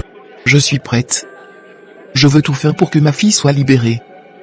Même si je dois rester agenouillé jour et nuit, même si je dois jeûner sans manger, je le ferai. Mais prophète, ne me laissez pas seul dans cette guerre. Tu ne seras pas seul, Chantal. Moi aussi je me battrai. Je me lèverai dans l'esprit, j'élèverai ma voix contre les ténèbres qui vous ont enchaîné. Mais souviens-toi, la foi et la persévérance seront tes meilleures armes. Est-ce que je peux parler à ma fille? Est-ce qu'elle comprendra ce que vous venez de me dire? Ou est-ce qu'elle est déjà trop loin, trop habitée pour entendre encore la vérité? Parle-lui avec amour. Ne lui parle pas de peur ni de mort. Dis-lui que Dieu veut la sauver. Mais sois prête à ce qu'elle réagisse avec rejet, car l'esprit en elle ne veut pas qu'elle entende la vérité. Je vais le faire. Je vais lui parler ce soir. Et demain, je reviendrai avec elle, même si elle hurle, même si elle refuse. Je vous la confierai entre les mains du Dieu que vous servez. Très bien. Prépare-toi pour un combat spirituel sans précédent. Ce n'est pas juste une délivrance. C'est une guerre entre ce que tu étais et ce que tu veux devenir. Et je prierai pour que la victoire vous soit accordée. Quelques heures plus tard. Oui, Laura, si je t'ai appelé, c'est parce que je viens de terminer de discuter avec le prophète Siméon. Et je t'assure, j'ai appris des choses très décevantes. Je suis bouleversé, Laura. J'ai l'impression que ma vie est en train de se transformer en cauchemar. Chantal, raconte-moi tout. Qu'est-ce que le prophète t'a dit exactement? Parce que là, tu m'inquiètes vraiment. Dis-moi tout, je suis là pour t'écouter, tu sais. Le prophète Siméon m'a dit que ma fille porte en elle un esprit maléfique. Et tu sais quoi? J'ai cru en lui, parce que je pense que cet esprit maléfique, c'est celui de mon Seigneur. Tu te rappelles de lui, n'est-ce pas? L'homme avec qui on avait fait le pacte. Oh mon Dieu, tu vois? Nous, on pensait qu'après la mort de mon Seigneur, il serait mort avec le pacte qu'on avait signé à l'époque, pour que tu aies un enfant. Mais là, ça continue. Ça veut dire que son esprit est encore là? C'est grave, Chantal. C'est très grave, Laura. Et le plus inquiétant, c'est que je ne sais même plus quoi faire. Je suis dans un dilemme terrible. Je ne dors plus, je ne mange plus. Et bientôt, Margot, la mère de Johnny, va venir à la maison pour discuter. Tu imagines la pression? Chantal, il faut qu'on trouve une solution avant qu'elle n'arrive. Si Margot apprend que ta fille est enceinte depuis 12 mois sans accoucher, elle va soupçonner quelque chose. Et si en plus elle découvre cette histoire de pacte, tu es foutu. Je le sais, Laura, je le sais. Et ce qui me fait encore plus peur, c'est ce que m'a dit le prophète. Il m'a dit que même la prière peut ne pas marcher. Que cela pourrait entraîner la mort de ma fille et de l'esprit maléfique qu'elle porte. Tu comprends ça? Moi, je pense que c'est la meilleure solution, Chantal. Pour le moment, on n'a plus rien à perdre. Si cette prière peut débarrasser l'esprit maléfique qui est dans le ventre de ta fille, c'est la meilleure chose à faire, même si elle ne pourra plus jamais avoir d'enfant. Ce n'est pas seulement l'esprit maléfique qui risquerait de disparaître, Laura.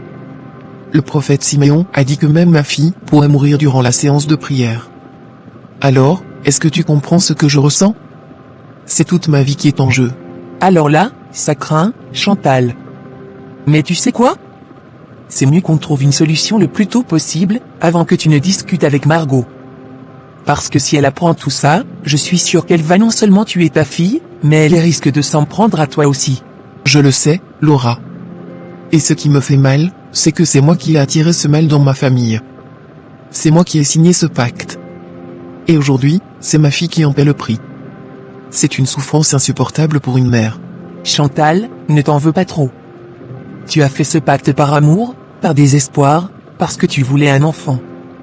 Tu ne pouvais pas imaginer que cela allait tourner ainsi. Ce qui compte maintenant, c'est de sauver ta fille, coûte que coûte. Mais si elle meurt pendant la prière? Si je la perds à cause de cette délivrance? Je ne pourrai jamais me le pardonner. Je préfère qu'elle reste comme ça, tant qu'elle est en vie. Je n'ai pas la force de prendre ce risque, Laura. Et si elle meurt en gardant cet esprit en elle?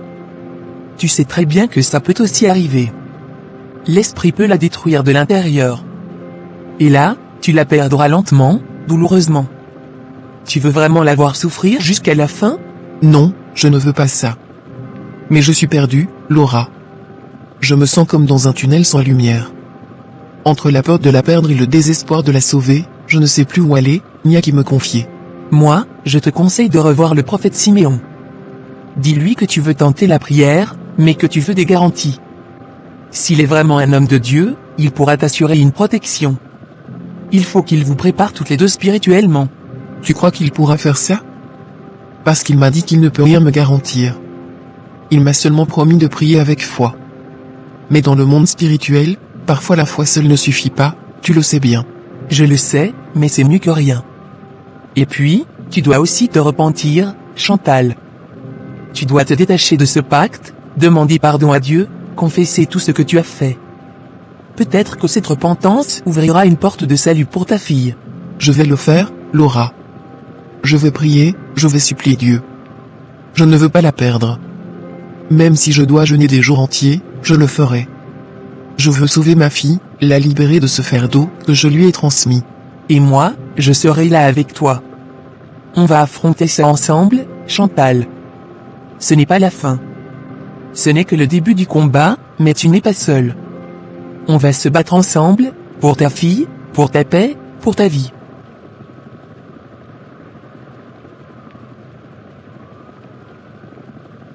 Claudia est de retour de l'hôpital. Claudia, pourquoi tu es tellement en pleurs comme ça? Et pourtant les docteurs te disent que ta situation est calme. Franchement, tu devrais te réjouir, non? Toi-même tu sais, Rebecca, que ma situation, bien qu'elle soit paisible et calme selon les médecins, moi je ne me porte pas bien du tout. Je suis la seule fille au monde à porter une grossesse qui dure déjà 12 mois. Ce que personne n'a jamais vu dans l'histoire. Même si ça doit être un miracle, je ne peux pas m'empêcher d'être inquiète. Tu as raison, Claudia. Ce n'est pas naturel, et on ne peut pas faire comme si c'était normal. Alors raconte-moi exactement ce que le docteur t'a dit. Peut-être qu'en parlant, tu te sentiras un peu mieux. Le docteur a dit que mon bébé se porte bien, qu'il bouge normalement et que mon état général est stable. Mais il a ajouté qu'il ne comprend pas pourquoi l'accouchement ne se déclenche pas. Et c'est ce qui l'inquiète. Je pense que le docteur a bien fait de dire qu'il va convoquer ses collègues, ceux qui sont dans d'autres pays, pour essayer de comprendre ce mystère.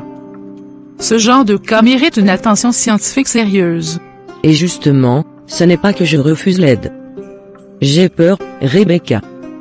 J'ai peur de me retrouver projetée dans les médias. Tu sais ce que ça signifie?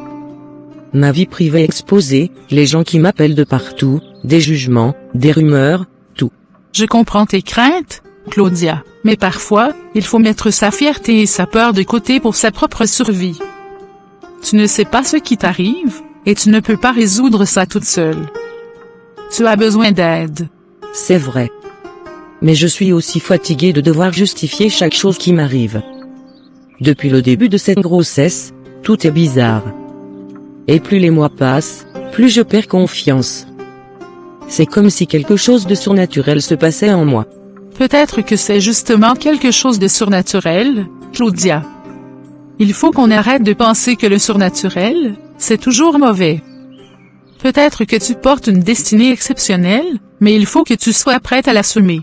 Je vais encore réfléchir par rapport à ça, Rebecca. Mais je t'avoue que ça me dépasse. Et puis, tu es venu aujourd'hui m'annoncer que tu repars aux États-Unis. Je pensais que tu allais rester jusqu'à l'accouchement. Moi aussi je le pensais, Claudia. Je pensais que j'allais pouvoir voir ta fille, la porter dans mes bras avant de rentrer. Mais malheureusement, mes obligations professionnelles ne peuvent pas attendre davantage. Tu es ma meilleure amie, Rebecca. Tu m'as toujours soutenue depuis le début. Même quand tout le monde me jugeait, toi tu étais là. Je te remercie infiniment. N'oublie pas de rester en prière pour moi, s'il te plaît. Je vais prier pour toi tous les jours, Claudia. Je sais que tu es forte, même si aujourd'hui tu te sens faible. Tu vas t'en sortir, et ton enfant aussi. Ce que tu vis n'est pas vain, c'est un témoignage qui va marquer des générations. Merci pour tes mots, Rebecca. Je ne sais pas si je mérite autant d'amour, mais je le reçois avec gratitude. Quand tu seras là-bas, pense à moi de temps en temps. Même une pensée, ça peut faire du bien. Je penserai à toi tous les jours. Et je vais aussi parler de toi à ma communauté chrétienne. Ils vont t'ajouter dans leurs prières. Peut-être que la réponse que tu attends viendra plus tôt qu'on ne le pense. Je suis tellement partagée. J'ai envie que ça finisse, mais j'ai peur de ce que je vais découvrir. Est-ce que ce bébé est vraiment humain? Est-ce que je vais survivre à l'accouchement? Tant de questions sans réponse. Toutes ces questions sont légitimes, Claudia. Mais tu ne dois pas laisser la peur te dominer. Appuie-toi sur Dieu, sur la foi, et sur les gens qui t'aiment. Tu n'es pas seul. Même loin, je suis avec toi de tout cœur. Et si jamais il m'arrivait quelque chose, Rebecca, promets-moi que tu t'occuperas de mon enfant. Je ne veux pas que ce bébé soit rejeté ou considéré comme une malédiction. Je te le promets. Mais ne parle pas comme si tu allais mourir, Claudia. Tu vas vivre, tu vas témoigner, tu vas élever ton enfant. Il faut juste encore un peu de patience, de force, et de foi. Merci. Merci 1000 fois, Rebecca. J'ai peur, mais je me sens un peu plus forte quand tu es là. Ton départ va me faire un vide, mais je comprends. Que Dieu te protège aussi dans tout ce que tu fais là-bas. Je t'aime, Claudia. Tiens bon. Ne laisse personne voler ta paix intérieure. Ce que tu vis est grand, et tu es appelé à quelque chose de grand. Ne baisse pas les bras maintenant. Dans la soirée. Siméon, mon soi-disant prophète, tu réalises qu'à force de trop attendre, nous allons finir par laisser vivre ces gens-là? Chantal, Johnny, Claudia, et même l'esprit de mon Seigneur qui vit dans ce ventre. C'est maintenant ou jamais. Je compte sur toi, Laura. Je ne peux rien faire sans ton feu vert. Rappelle-toi comment tu as pleuré ton fils, assassiné froidement par ce même mon Seigneur. Et elle se pavanait, heureuse que sa fille ait échappé à la mort. Aucun mot de compassion pour toi. Justement, Siméon, cette femme ne mérite ni pitié ni paix. La prochaine fois qu'elle vient vers toi, tu invoques un esprit maléfique. Il commencera par tuer cet esprit de mon Seigneur, qui se cache dans son ventre. Que son âme pourrisse avant même d'être née. Non, Laura, écoute-moi bien. Ce n'est pas la meilleure manière d'agir. Si on tue l'esprit sans toucher la fille, on attire des soupçons. Il faut qu'on invoque cet esprit pour soi-disant soigner Claudia. Une guérison qui sera en réalité sa perte. Elle meurt, et mon Seigneur avec elle. Ô Siméon, c'est brillant. Oui, c'est magnifique. Une fausse guérison qui devient une mort déguisée. Claudia tombera, et son fœtus aussi. Personne ne comprendra comment c'est arrivé. Tout semblera si naturel, si spirituel. Exactement. Et après cela, nous allons passer à l'étape suivante. Johnny. Ce jeune homme représente un réel danger pour nous. Il faut éliminer tous les maillons de cette lignée de foi. Comment on va faire pour Johnny? Il est toujours entouré, méfiant, il fréquente même des prêtres. Il sent toujours les choses venir. Il va être difficile à atteindre. Ne t'inquiète pas pour Johnny. J'ai déjà des plans en place. Sa foi va le trahir, son amour pour Claudia va l'aveugler. Et quand Claudia tombera, il deviendra vulnérable. ce sera le moment idéal pour l'achever. Tu veux dire que c'est le chagrin qui va le briser? Et c'est à ce moment-là que tu frapperas? Prophète, tu es vraiment un génie des ténèbres. C'est dans la faiblesse que les âmes fortes chutent. Je vais lui tendre un piège déguisé en consolation. Une porte ouverte, une promesse de guérison spirituelle. Et il tombera, Laura. Il tombera. Je resterai toujours proche de Chantal. Je serai son soutien hypocrite, sa confidente. Je l'amènerai vers toi encore et encore. Et chaque fois, tu implanteras la ruine dans sa vie. Tu es une fidèle complice. Avec ton aide, nous allons renverser cette famille. Cette lignée qui se croit sainte, bénie de Dieu, sera effacée jusqu'au dernier souffle. Et quand Chantal réalisera tout cela, il sera trop tard. Ses larmes ne changeront rien. Elle comprendra ce que signifie perdre tout ce qu'on aime. Oui, elle pleurera comme tu as pleuré. Elle criera comme tu as crié. Mais personne ne viendra la consoler. Car tout le monde croira que c'était le destin. Je m'assurerai de lui rappeler chaque jour que tu es sa seule solution. Je vais renforcer sa confiance en toi jusqu'à ce qu'elle soit incapable de te soupçonner, même dans la mort. Et quand tout sera accompli, nous régnerons sur ces terres. L'énergie qui sortira de la chute de ces âmes ne donnera plus de pouvoir que jamais. Alors ne perdons pas de temps. Dès qu'elle m'appelle, je la redirige vers toi. Je veux que l'opération commence dès que possible. Le moment est venu. Parfait. N'oublie pas, Laura, les informations doivent me parvenir rapidement. Chaque détail compte. Je veux être prêt avant qu'elle ne se présente. Tic-tac, chaque minute est précieuse. Tu auras les informations en temps réel. Rien ne m'échappera. Et ensemble, nous allons signer la fin de cette lignée de lumière. Quelques mois plus tard. Ma fille Claudia, voici les mois qui ne font que passer. Et tu es toujours là, enceinte, mais rien ne bouge. Je t'ai dit que j'ai rencontré un prophète, un homme de Dieu très puissant. Il peut prier pour ta situation, et ta situation pourra changer. Maman, tu sais, je te vois courir à gauche, à droite pour moi.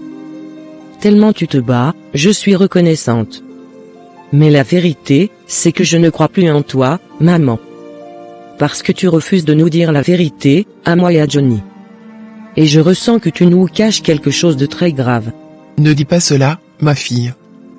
Depuis le début, je me bats pour toi. Je veux ton bien. Tu sais très bien combien j'ai souffert quand je t'attendais. La grossesse m'a déchiré de l'intérieur. J'ai cru mourir. Mais Dieu a donné une fille merveilleuse comme toi. C'est ça qui m'inquiète. Maman, non. Si vraiment c'était juste cette peur, tu nous l'aurais dit depuis.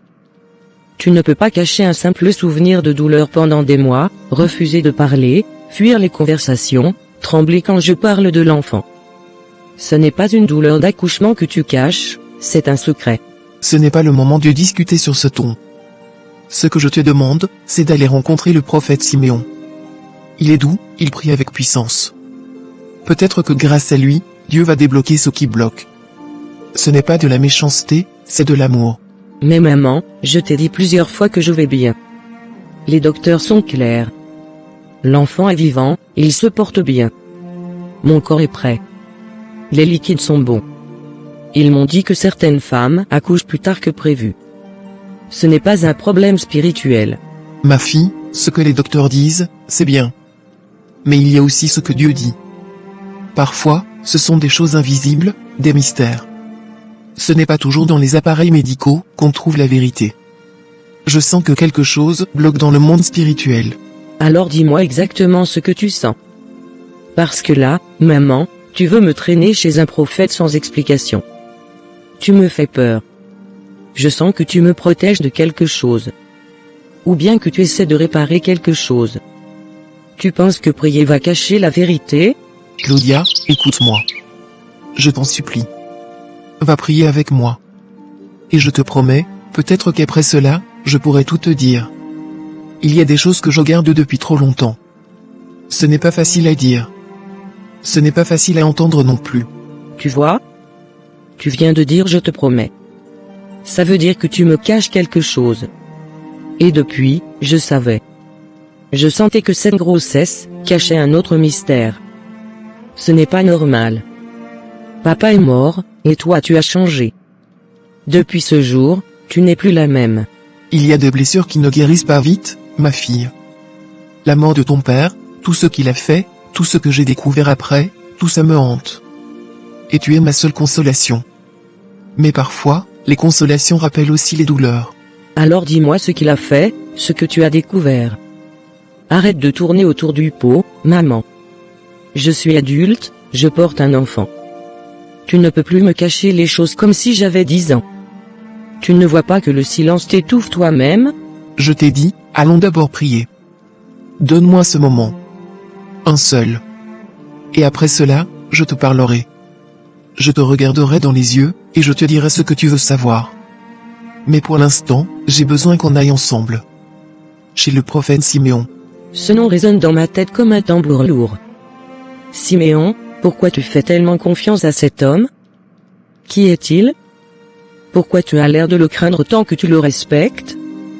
Il y a quoi entre vous? Ce n'est pas ce que tu crois. C'est un homme de Dieu. Il a prié pour beaucoup de familles. Il a changé la vie de plusieurs personnes. Je ne le crains pas.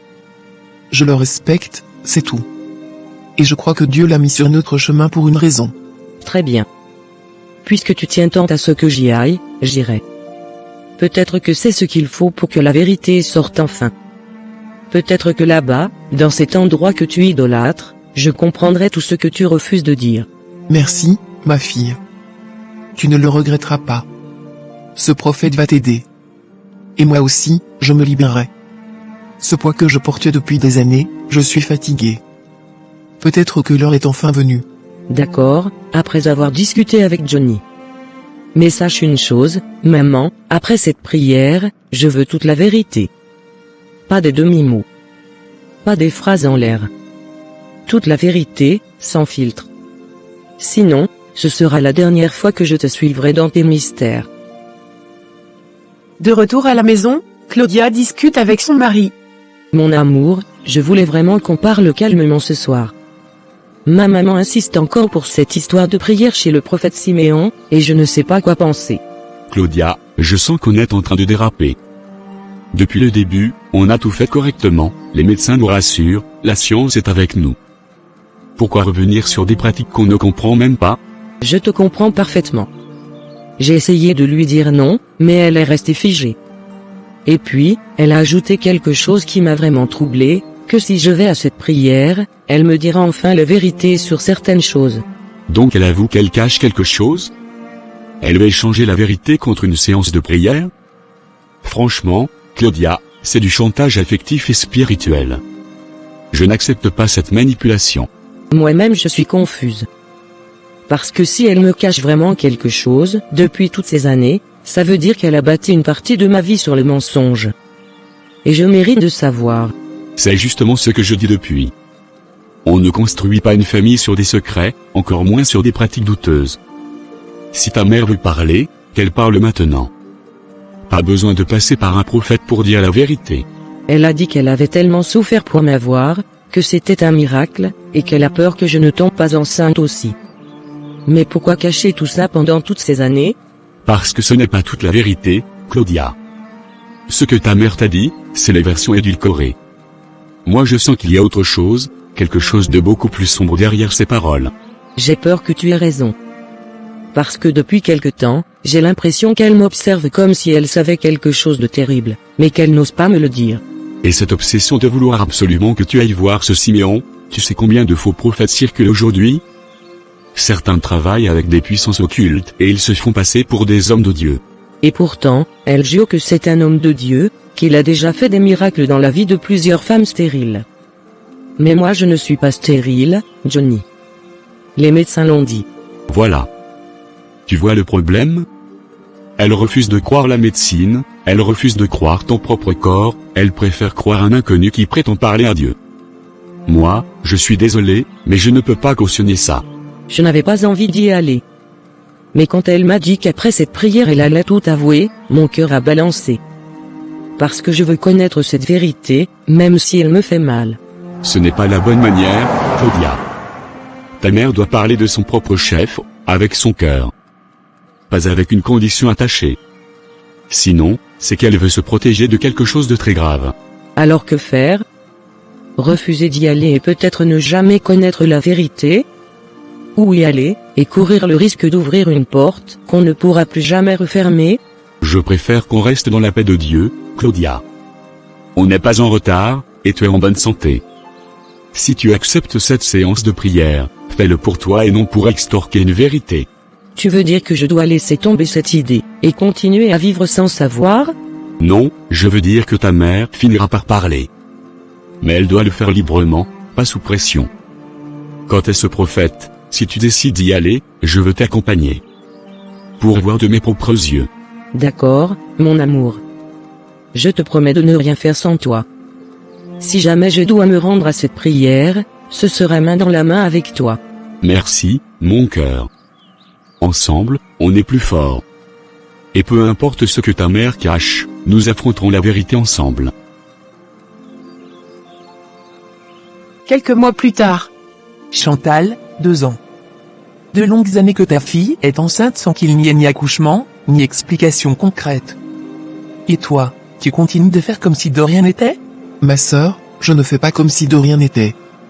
J'ai mal, très mal. Mais Claudia ne veut plus m'écouter depuis que j'ai laissé entendre que la prière pouvait lui révéler des choses sur sa naissance. Mais pourquoi tu n'es pas plus ferme avec elle? Une mère doit savoir imposer une direction quand sa fille court vers le gouffre. Là, ce n'est pas un simple retard, c'est spirituel et dangereux. Je le sais bien, Laura. Je le sais au fond de moi. Mais depuis qu'elle s'est mariée, elle pense que je veux contrôler sa vie. Et avec son mari, qui me regarde avec méfiance, je n'ai plus aucune autorité. Mais tu n'as pas besoin de leur approbation pour dire la vérité. Ce que tu caches, c'est peut-être ce qui l'empêche de se libérer. Et c'est peut-être cette vérité qui va les pousser à se tourner vers le prophète Siméon. Tu crois que c'est aussi simple? Laura, cette vérité n'est pas une petite chose. C'est quelque chose qui peut bouleverser leur foyer, leur confiance, leur équilibre. Je dois savoir quand et comment la dire. Ma sœur, c'est justement parce que c'est grave que tu dois parler. Imagine que l'esprit qui est en elle décide de se retourner contre elle une nuit. Et qu'elle meurt dans son sommeil. Tu pourras vivre avec ça? Non, je ne pourrai jamais. J'ai déjà tant de remords en moi. Cacher cette vérité m'épuise chaque jour. Mais je suis prisonnière d'une promesse que j'ai faite à sa naissance.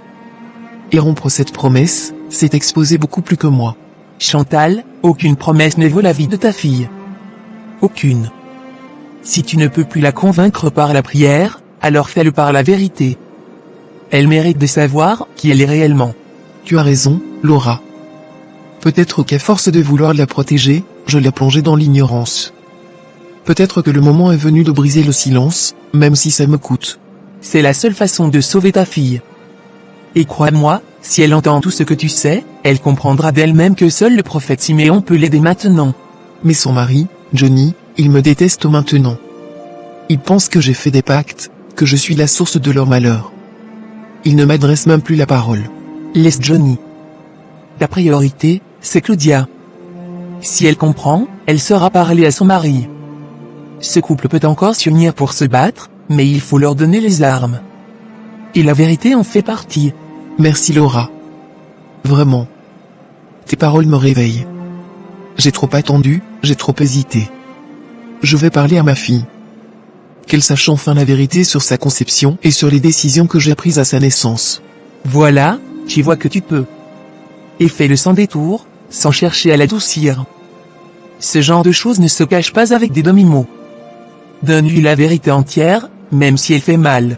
J'ai peur de sa réaction, Laura. Et si elle me rejette? Et si elle coupe les ponts? Ce risque existe, oui. Mais il vaut mieux être rejeté en disant la vérité que de la voir mourir en silence à cause d'un mensonge. Sois une mère jusqu'au bout. Je vais le faire. Je vais la regarder dans les yeux et lui dire tout ce qu'elle ignore. Et si après ça, elle décide d'aller voir le prophète Siméon, alors j'aurai accompli ma part. Et c'est tout ce qu'on te demande. Le reste appartient à Dieu. Toi, tu libères ta conscience. Et tu ouvres la voie pour qu'elle retrouve sa destinée. Oui. Merci, Laura. Merci d'être toujours là. Je crois que je vais dormir un peu mieux cette nuit, même si demain sera peut-être le début d'un grand bouleversement. Quelques heures plus tard. Laura, je t'écoute depuis des mois, et rien n'avance. J'ai été patient, mais là, Il est temps de passer au plan B, cette affaire traîne trop, et je refuse de rester assis à espérer un miracle qui ne viendra pas. Siméon, tu sais très bien que ce couple-là n'est pas comme les autres. Ils sont profondément enracinés dans la prière. Même quand tu penses qu'ils dorment, ils sont connectés dans l'esprit. C'est un terrain glissant que tu veux attaquer sans stratégie. La stratégie, c'est ce sanctuaire. C'est ici qu'elle doit être, pas dehors. Tant qu'elle ne met pas les pieds ici, nous n'avons aucun pouvoir réel sur elle. Le lieu nous donne la force de l'encercler, de l'isoler, de l'éteindre. Justement, c'est ce que j'essaie de provoquer. Faire en sorte que Chantal elle-même amène sa fille ici. Une fois à l'intérieur, elle perdra son bouclier, et là on pourra extraire l'esprit, et avec lui, le sang précieux que nous attendons depuis trop longtemps. Tu crois que nous avons le temps d'attendre encore ? Le cycle est presque terminé, et si nous ratons cette occasion, il nous faudra attendre 7 autres années avant d'avoir un corps aussi fertile, aussi chargé d'énergie divine inversée. Je le sais, Siméon. Je sais ce que cette grossesse représente. C'est une bénédiction inversée, une graine du mal dans un corps pur. Mais c'est précisément pour ça qu'on ne peut pas l'attaquer n'importe où. L'échec serait fatal pour nous deux. Alors dis-moi, Laura, qui retient encore cette fille loin de nous ? Parce que si ce n'est plus Chantal, alors il ne reste que cet homme, son mari, ce Johnny trop croyant à ton goût. C'est lui l'obstacle maintenant, n'est-ce pas ? Oui, c'est lui. Il ne veut même pas que sa femme parle à sa propre mère. Il veille sur elle comme un ange gardien, il sent le danger. Et tant qu'il est là, il l'empêchera toujours de franchir cette porte, même pour un simple conseil. Alors c'est décidé. Si c'est lui le rempart, c'est lui que je vais faire tomber. Il ne prie pas autant qu'elle. Il est fort, oui, mais pas invincible. Et surtout, il n'est pas protégé comme elle. Je peux le neutraliser. Siméon, ce serait un coup de maître. S'il meurt subitement, Claudia sera désorientée. Et dans sa confusion, elle retournera vers sa mère. Chantal pourra la conduire ici, sous prétexte de la consoler ou de lui chercher du secours. Je le ferai discrètement. Pas besoin de bruit, pas besoin de traces. Une maladie étrange, une chute, un accident. Il suffira d'un rien. Et nous serons de nouveau les maîtres du jeu. Je vais continuer de manipuler Chantal pour qu'elle reste convaincue que le salut passe par toi. Elle commence déjà à céder. Une fois son mari hors jeu, sa fille viendra d'elle-même. Elle croira encore qu'il s'agit de sauver ce qu'il reste. Ce ventre porte la clé. Ce sang nous garantira des années de règne, et notre puissance pourra s'étendre au-delà de ce village. Il faut juste que cette fille passe le seuil de ce sanctuaire. Une fois à l'intérieur, elle nous appartient. Siméon, on ne doit plus échouer. Trop de sacrifices ont été faits. Trop de pactes ont été signés. On est au bord de la moisson, il faut qu'on récolte avant que le vent ne change. Tu as bien fait de me le rappeler. Le trône est prêt, les jarres sont alignés. Il ne manque que le sang frais du fruit interdit. Quand il coulera sur l'autel, les anciens se réveilleront enfin. Et le monde penchera du côté de la nuit. On ne sera plus ces prophètes méprisés et cachés. On marchera à visage découvert, et ceux qui refuseront de plier seront broyés. Prépare les jeunes. Qu'ils veillent, qu'ils jeûnent, qu'ils soient prêts. Dès que Johnny tombe, j'enverrai un signe. Et dans les 3 jours, elle sera ici. Vivante. Mais plus pour longtemps. J'ai déjà averti les gardiens. Ils savent ce qu'ils doivent faire. Maintenant, Siméon, montre-moi encore pourquoi on t'appelle le prophète aux 1000 clés. Tu se maries, et ouvres la porte de notre ère. Laura, regarde-moi bien. Je suis la clé. Je suis le verrou. Je suis la nuit qui marche. Johnny ne verra pas l'aube du 7e jour. Et Claudia tombera, comme l'agneau qu'on amène à l'abattoir. Le lendemain matin. Docteur, je voudrais savoir si, après 2 ans de grossesse, vous avez exactement les mêmes résultats qu'à la veille de la 41e semaine de grossesse. Est-ce qu'il y a eu la moindre évolution depuis le dernier examen ? Justement, Claudia, nous avons exactement les mêmes résultats. Rien n'a changé depuis tout ce temps.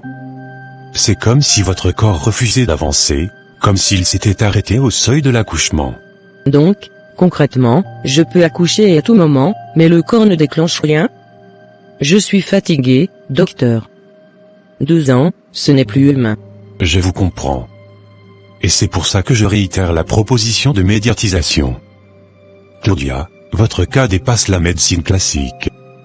Il nous faut des cerveaux plus grands, peut-être d'autres pays, d'autres scientifiques. Docteur, je vous avais déjà dit que je refuse cette option. Je ne veux pas devenir un phénomène de société. Je ne veux pas qu'on me pointe du doigt à la télé ou dans les rues. Je respecte votre choix, Claudia. Je ne vous forcerai jamais à quoi que ce soit. Mais je tiens à vous rappeler cette option chaque fois que vous exprimerez des inquiétudes. C'est dans votre intérêt. Je comprends votre insistance, et je ne vous en veux pas. Vous avez toujours été respectueux et professionnel. Merci pour tout ce que vous faites pour moi depuis le début. Je vous en prie. Continuez à venir régulièrement pour les contrôles. Même si nous n'avons pas d'évolution, nous devons nous assurer que rien ne se complique. Votre sécurité est la priorité. Comptez sur moi. Je viendrai. C'est ma responsabilité aussi. J'essaie d'être forte, mais j'avoue que j'ai peur, docteur. J'ai vraiment peur. C'est normal. Vous vivez quelque chose d'unique. Votre peur est légitime. Mais vous n'êtes pas seul. On est là pour vous accompagner jusqu'à ce que la lumière surgisse. Merci encore, docteur. Je vais y aller. Mon mari m'attend dehors. Bonne journée à vous. Bonne journée à vous aussi, Claudia. Et surtout, gardez espoir. Parfois, la solution vient quand on s'y attend le moins. J'aimerais tant que ce jour arrive bientôt. Merci pour tout, docteur. Quelques minutes plus tard, Claudia est dans la voiture avec son mari Johnny. Tu vois, Claudia, le médecin a dit que tout va bien. Donc, il faut qu'on continue nos examens, et surtout nos prières. Dieu ne nous abandonnera pas. Le moment viendra. Bien sûr, mon chéri. Je suis d'accord avec toi.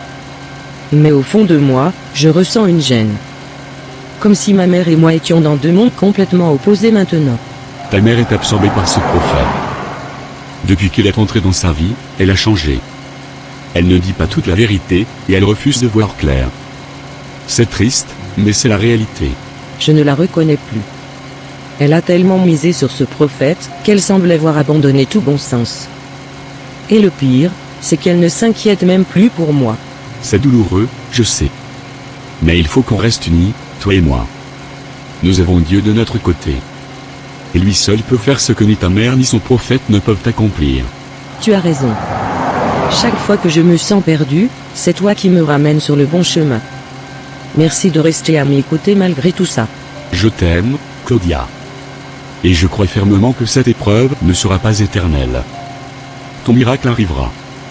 Et ce jour-là, tout ce que nous avons enduré prendra un sens. Je t'aime aussi, Johnny. Et je promets de ne jamais lâcher ta main. Ensemble, on traversera tout ça. Et quand notre bébé viendra, il saura qu'il est né de 2 combattants. Amen. Tiens bon, ma chérie. Ce n'est qu'un moment sombre avant l'aurore. Dans la soirée. Il y a quelqu'un dans cette chambre? Je suis sûr d'avoir entendu quelque chose, ce n'est pas possible. Je viens de prier, tout était calme. Qui est là? Montrez-vous. Pauvre mortel, donc c'est toi qui refuses que ta femme vienne à moi. Tu fais l'obstacle depuis trop longtemps. Ce soir, je commence par toi. Je vais récupérer ton esprit. Qui es-tu? Quel genre d'homme ose entrer dans la chambre d'un autre à cette heure? Sors de chez moi immédiatement, au nom de Dieu. Je suis le prophète Siméon, l'incarnation du mal sur cette terre. Et cette nuit, je suis venu réclamer ce qui m'appartient. Ton âme, pauvre inconscient.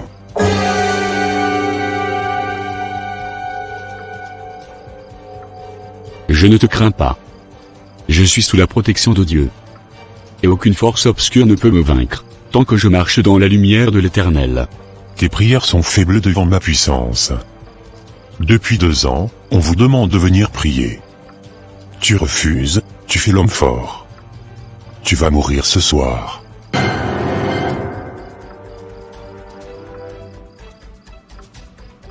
Tu peux m'intimider, Mais ma foi est plus forte que toutes tes incantations. Je savais qu'il y avait quelque chose de louche dans ta façon de prier. Dieu me l'avait révélé.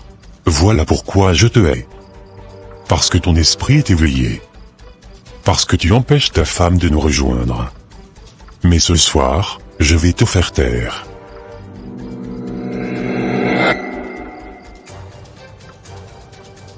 Tu ne peux rien contre moi.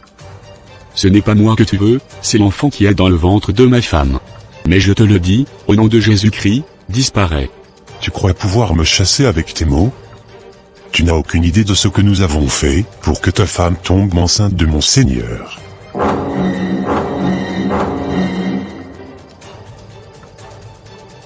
Je le savais. Ce n'est pas une grossesse normale. 2 ans sans évolution. Et vous voulez maintenant me tuer pour avoir le champ libre? Ce plan échouera. Elle porte un être qui ne vient pas de ce monde. Nous l'avons placé en elle pour un but précis. Mais tu continues à t'opposer. Tu payeras ce prix. Je répète, je suis sous la protection divine. C'est toi qui vas disparaître, car il est écrit que les puissances des ténèbres fuient devant la lumière. Feu sur toi. Archie. Non. Ce n'est pas fini, pauvre mortel. Ce n'est que le commencement. Tu verras. Nous reviendrons. Tu ne pourras pas toujours protéger cette femme. Le prophète disparaît. Claudia. Claudia. Réveille-toi. Il faut qu'on parle immédiatement. Il vient de se passer quelque chose de très grave dans notre chambre. Johnny, je t'ai entendu crier. Tu es en sueur, ton visage est trempé. Qu'est-ce qui s'est passé? Tu me fais peur. Claudia, ce n'était pas un cauchemar. Le prophète Siméon est apparu ici. Il m'a parlé. Il voulait me tuer pour que tu sois livré à eux. Tu veux dire, le prophète chez qui ma mère veut absolument que je parte prier? Il est venu ici? Mais pourquoi? Parce qu'il n'est pas un prophète de Dieu. Il fait partie d'un cercle maléfique. Il est en alliance avec Laura, l'amie de ta mère. Ils t'ont piégé depuis longtemps. Oh Johnny, ça expliquerait tellement de choses. 2 ans que je porte cette grossesse et rien ne bouge. Je ne me suis jamais senti en paix. Il m'a révélé que l'esprit dans ton ventre n'est pas humain. Il l'appelle mon Seigneur. C'est un être qu'ils veulent faire naître à travers toi. Je n'arrive pas à y croire, mon propre corps a été utilisé pour porter une entité maléfique. Et c'est ma mère qui a voulu m'y envoyer, sans rien dire. Peut-être que ta mère ne sait pas tout. Peut-être qu'elle a été trompée. Ou alors, c'est elle qui a signé ce pacte dès le départ. Je ne sais pas, mais il faut se protéger. Johnny, je suis prête à faire tout ce qu'il faut. Prier, jeûner, parler à un vrai homme de Dieu. Mais je refuse de continuer à être un canal pour ces ténèbres. On va tout faire ensemble. Ce soir a été une révélation. On ne doit plus laisser une seule faille. Il est temps que Dieu prenne le contrôle total. Le lendemain matin. Siméon, tu as l'air très épuisé. Est-ce que tu as pu atteindre l'esprit de cet homme, Johnny, comme tu l'avais prévu? Dis-moi la vérité. Laura, si tu es sage, préparons nos affaires et quittons cette ville immédiatement. Ce que j'ai vu cette nuit dépasse notre puissance habituelle. Attends, ça veut dire que toi, le grand prophète qui semblait tout maîtriser, s'est fait repousser là-bas par leur Dieu? Tu me déçois vraiment. Tu veux que je te fasse un dessin ou quoi, Laura? La prière de ce jeune homme m'a frappé avec une telle intensité que je n'ai plus de force. Je suis vidé. Je comprends, Siméon. Mais dis-moi au moins ce que tu as dit là-bas. Je veux tout savoir avant de préparer mes affaires. Est-ce que je dois encore aller chez Chantal? Non, Laura. Là-bas, la prière m'a arraché des révélations incontrôlées. Des choses qui peuvent t'impliquer sérieusement. Si tu veux vivre, fais ta valise maintenant. D'accord, j'ai compris. Je vais rassembler mes affaires. Ah tiens, voilà mon téléphone qui sonne, c'est Chantal qui m'appelle. Si tu es sage, ne décroche pas. À l'heure qu'il est, ses enfants lui ont sûrement tout raconté. On n'a plus de temps à perdre. Et l'esprit de mon Seigneur qui est dans le ventre de cette femme? On l'abandonne comme ça? Ce n'est pas dangereux de le laisser là? On ne peut plus sauver l'esprit de mon Seigneur. La lumière l'a déjà localisé. Si on s'attarde d'ici, c'est nous qui serons consumés. Partons. Au même moment, Claudia discute avec sa maman. Maman, tu attendais quoi exactement depuis tout ce temps pour me dire la vérité? Le prophète Siméon est venu chez nous cette nuit pour tuer Johnny. Oh non, Claudia, qu'est-ce que tu racontes là? Tu ne dis pas la vérité, j'espère. Ce n'est pas possible ce que j'entends. Maman, tu es une sorcière. Ne me dis pas que toi aussi, tu fais partie de la sorcellerie. Je comprends maintenant ton insistance pour aller voir ce prophète. Hier, il s'est fait sévèrement repousser par mon mari. Dieu était avec lui. Grâce à la prière, il est ressorti vivant de cet affrontement spirituel. Non, ma fille, s'il te plaît, écoute-moi. J'attendais le bon moment pour t'expliquer. C'est Laura qui m'avait mené chez ce monseigneur. Je n'arrivais pas à enfanter. Ce soi-disant homme de Dieu a prié pour moi et j'ai pu avoir un enfant. Mais en échange, j'avais promis que cet enfant ne devait jamais enfanter à son tour. Maman, tu es vraiment cruelle. Me voici enceinte depuis plus de 2 ans. Je ne marche même plus correctement. Et tout ça, c'est à cause de ton silence. Tu aurais pu m'en parler depuis. Au lieu de me livrer à ces gens, tu t'es tue, comme si de rien n'était.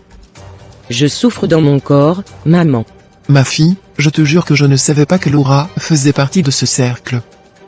Elle m'a toujours semblé sincère. Je ne voulais pas ta mort.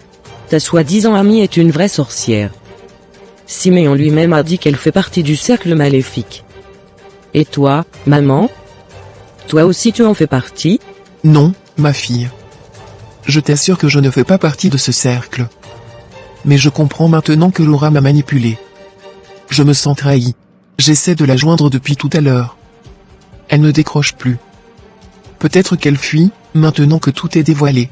Tu comprends maintenant que tu t'es fait embobiner depuis des années? Et c'est moi qui paie le prix aujourd'hui. Tu m'as condamné, maman. S'il te plaît, Claudia, ne parle pas comme ça. Il doit bien exister un autre prêtre. Quelqu'un de puissant. On peut te délivrer. J'ai encore foi. J'ai cru que Siméon était un bon prophète, parce que c'est Laura qui me l'avait conseillé. Mais maintenant je vois clair. Je suis désolé. Maman, tu sais quoi? Je ne veux plus jamais te voir. Je vais retourner auprès de mon mari. Même si je dois mourir, je ne veux plus entendre parler de toi. Excuse-moi, ma fille. J'ai péché par ignorance. Je n'ai jamais voulu ta souffrance. Je voulais juste ton bonheur. Pardonne-moi. Je ne veux plus te voir, maman. C'est tout. Le lien entre nous est mort. Tu m'as trahi. Tu m'as condamné. Quelques mois plus tard. Bonjour à toutes et à tous. Si je suis là aujourd'hui, c'est pour vous raconter mon histoire. Une histoire que vous allez trouver rocambolesque, invraisemblable, digne d'un scénario hollywoodien. Mais croyez-moi, ce que vous allez entendre est bien réel. C'est ma vérité. Et j'ai décidé, aujourd'hui, de la partager avec le monde entier. Tout a commencé le jour où ma grossesse a dépassé les 9 mois. Je me disais que peut-être c'était juste un retard, un cas médical rare. Mais les semaines ont passé. Les mois aussi. Et toujours rien. J'étais enceinte, mais aucun signe d'accouchement. Mon ventre était devenu une prison. Et moi, j'étais en train de mourir lentement, dans le silence, dans la souffrance. Ce que je ne savais pas au début, c'est que ma mère, il y a plus de 20 ans, avait fait un pacte. Un pacte diabolique. Un pacte avec un certain monseigneur. Un homme soi-disant de Dieu, mais qui opérait dans les ténèbres. Elle l'avait rencontré parce qu'elle n'arrivait pas à enfanter. Et il lui avait promis un enfant. Mais à une condition, que cet enfant ne donne jamais la vie. Jamais. Alors voilà, moi, Claudia, je suis née d'un pacte que je n'avais jamais signé. Un contrat de douleur dont j'ai payé le prix pendant 2 longues années et demie. 2 années à porter un enfant qui ne voulait pas naître. 2 années à pleurer chaque nuit, à me réveiller avec l'espoir que ce jour serait le bon. Et à chaque fois, la même déception. Le même vide. Le même cauchemar. J'avais à mes côtés un mari incroyable. Un homme de foi, de patience et d'amour. Johnny. Il a été mon pilier. Il n'a jamais reculé. Il n'a jamais abandonné. Il priait avec moi. Il jeûnait pour moi. Il a épuisé ses économies dans les hôpitaux, les traitements, les consultations. il a supporté mes cris, mes humeurs, mes doutes. Et il y est resté. Jusqu'au bout. Et puis il y avait Rebecca. Mon amie canadienne. Une bénédiction tombée du ciel. Elle m'appelait chaque jour, même avec le décalage horaire. Elle envoyait de l'argent, des mots doux, des versets bibliques. Elle me répétait, Claudia, tu vas t'en sortir. Dieu ne t'a pas abandonné. Elle croyait en moi, même quand moi je n'y croyais plus. Ma mère, quant à elle, était là. Présente, oui, mais silencieuse. Trop silencieuse. Elle savait, depuis le début, ce qui m'arrivait. Mais elle se taisait. Elle disait prier pour moi, alors qu'en réalité, elle priait que le pacte ne se retourne pas contre elle. Elle m'avait condamné, et elle n'osait pas me le dire. C'est seulement quand le prophète Siméon est venu que la vérité a éclaté. Le fameux prophète Siméon. Il devait soi-disant prier pour ma délivrance. Mais il était aussi un serviteur des ténèbres. Un homme au double visage. Un comédien spirituel. Un imposteur. Quand il a été confronté à la prière de mon mari, il a fui. Il a fui avec Laura, sa complice, sa prêtresse. Et c'est là que j'ai compris, j'étais entouré de traîtres, de menteurs, de sorciers. Face à la gravité de mon cas, les médecins m'ont proposé une solution, faire appel aux médias. Exposer mon histoire au monde pour attirer des spécialistes. Mais je ne voulais pas. Je ne voulais pas être cette femme dont on se moque à la télé. Celle qu'on traite de folle. Celle qu'on filme dans la douleur pour faire de l'audience. J'ai refusé. J'ai choisi le silence. Mais Dieu, lui, n'est jamais resté silencieux. Il agit, comme toujours, au bon moment. Une équipe de médecins venus de différents pays s'est réunie autour de moi. Des prêtres aussi. De vrais hommes de Dieu, pas des marionnettes des ténèbres. Ils ont prié, jeûné, et ensemble, ils ont procédé à une opération délicate, risquée, longue. Mais nécessaire. L'opération a été un succès. Le bébé a été extrait. Vivant. En bonne santé. Un miracle. Une résurrection. Mais chaque miracle a son prix. Et moi, j'ai payé le mien. J'ai perdu mes 2 trompes.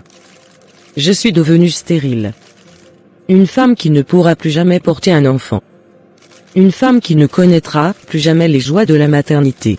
Alors oui, je suis en vie. Oui, mon bébé est là, avec moi. Oui, je souris aujourd'hui. Mais au fond, une partie de moi est morte sur cette table d'opération. Une partie de mes rêves. Une partie de mon identité. Tout cela à cause d'un pacte. Un pacte fait dans l'ignorance. Un pacte fait dans le désespoir. Mais un pacte dont j'ai porté la malédiction. Je parle aujourd'hui pour avertir. Pour prévenir. Pour alerter. Ne faites jamais de pacte avec les ténèbres. Ne courez pas après des miracles faciles. N'échangez pas votre avenir contre un présent pressé. Ce que vous croyez gagner en un instant peut vous coûter toute une vie, ou celle de vos enfants. J'en suis la preuve vivante. Je pardonne à ma mère, malgré tout. Elle a cru faire le bien.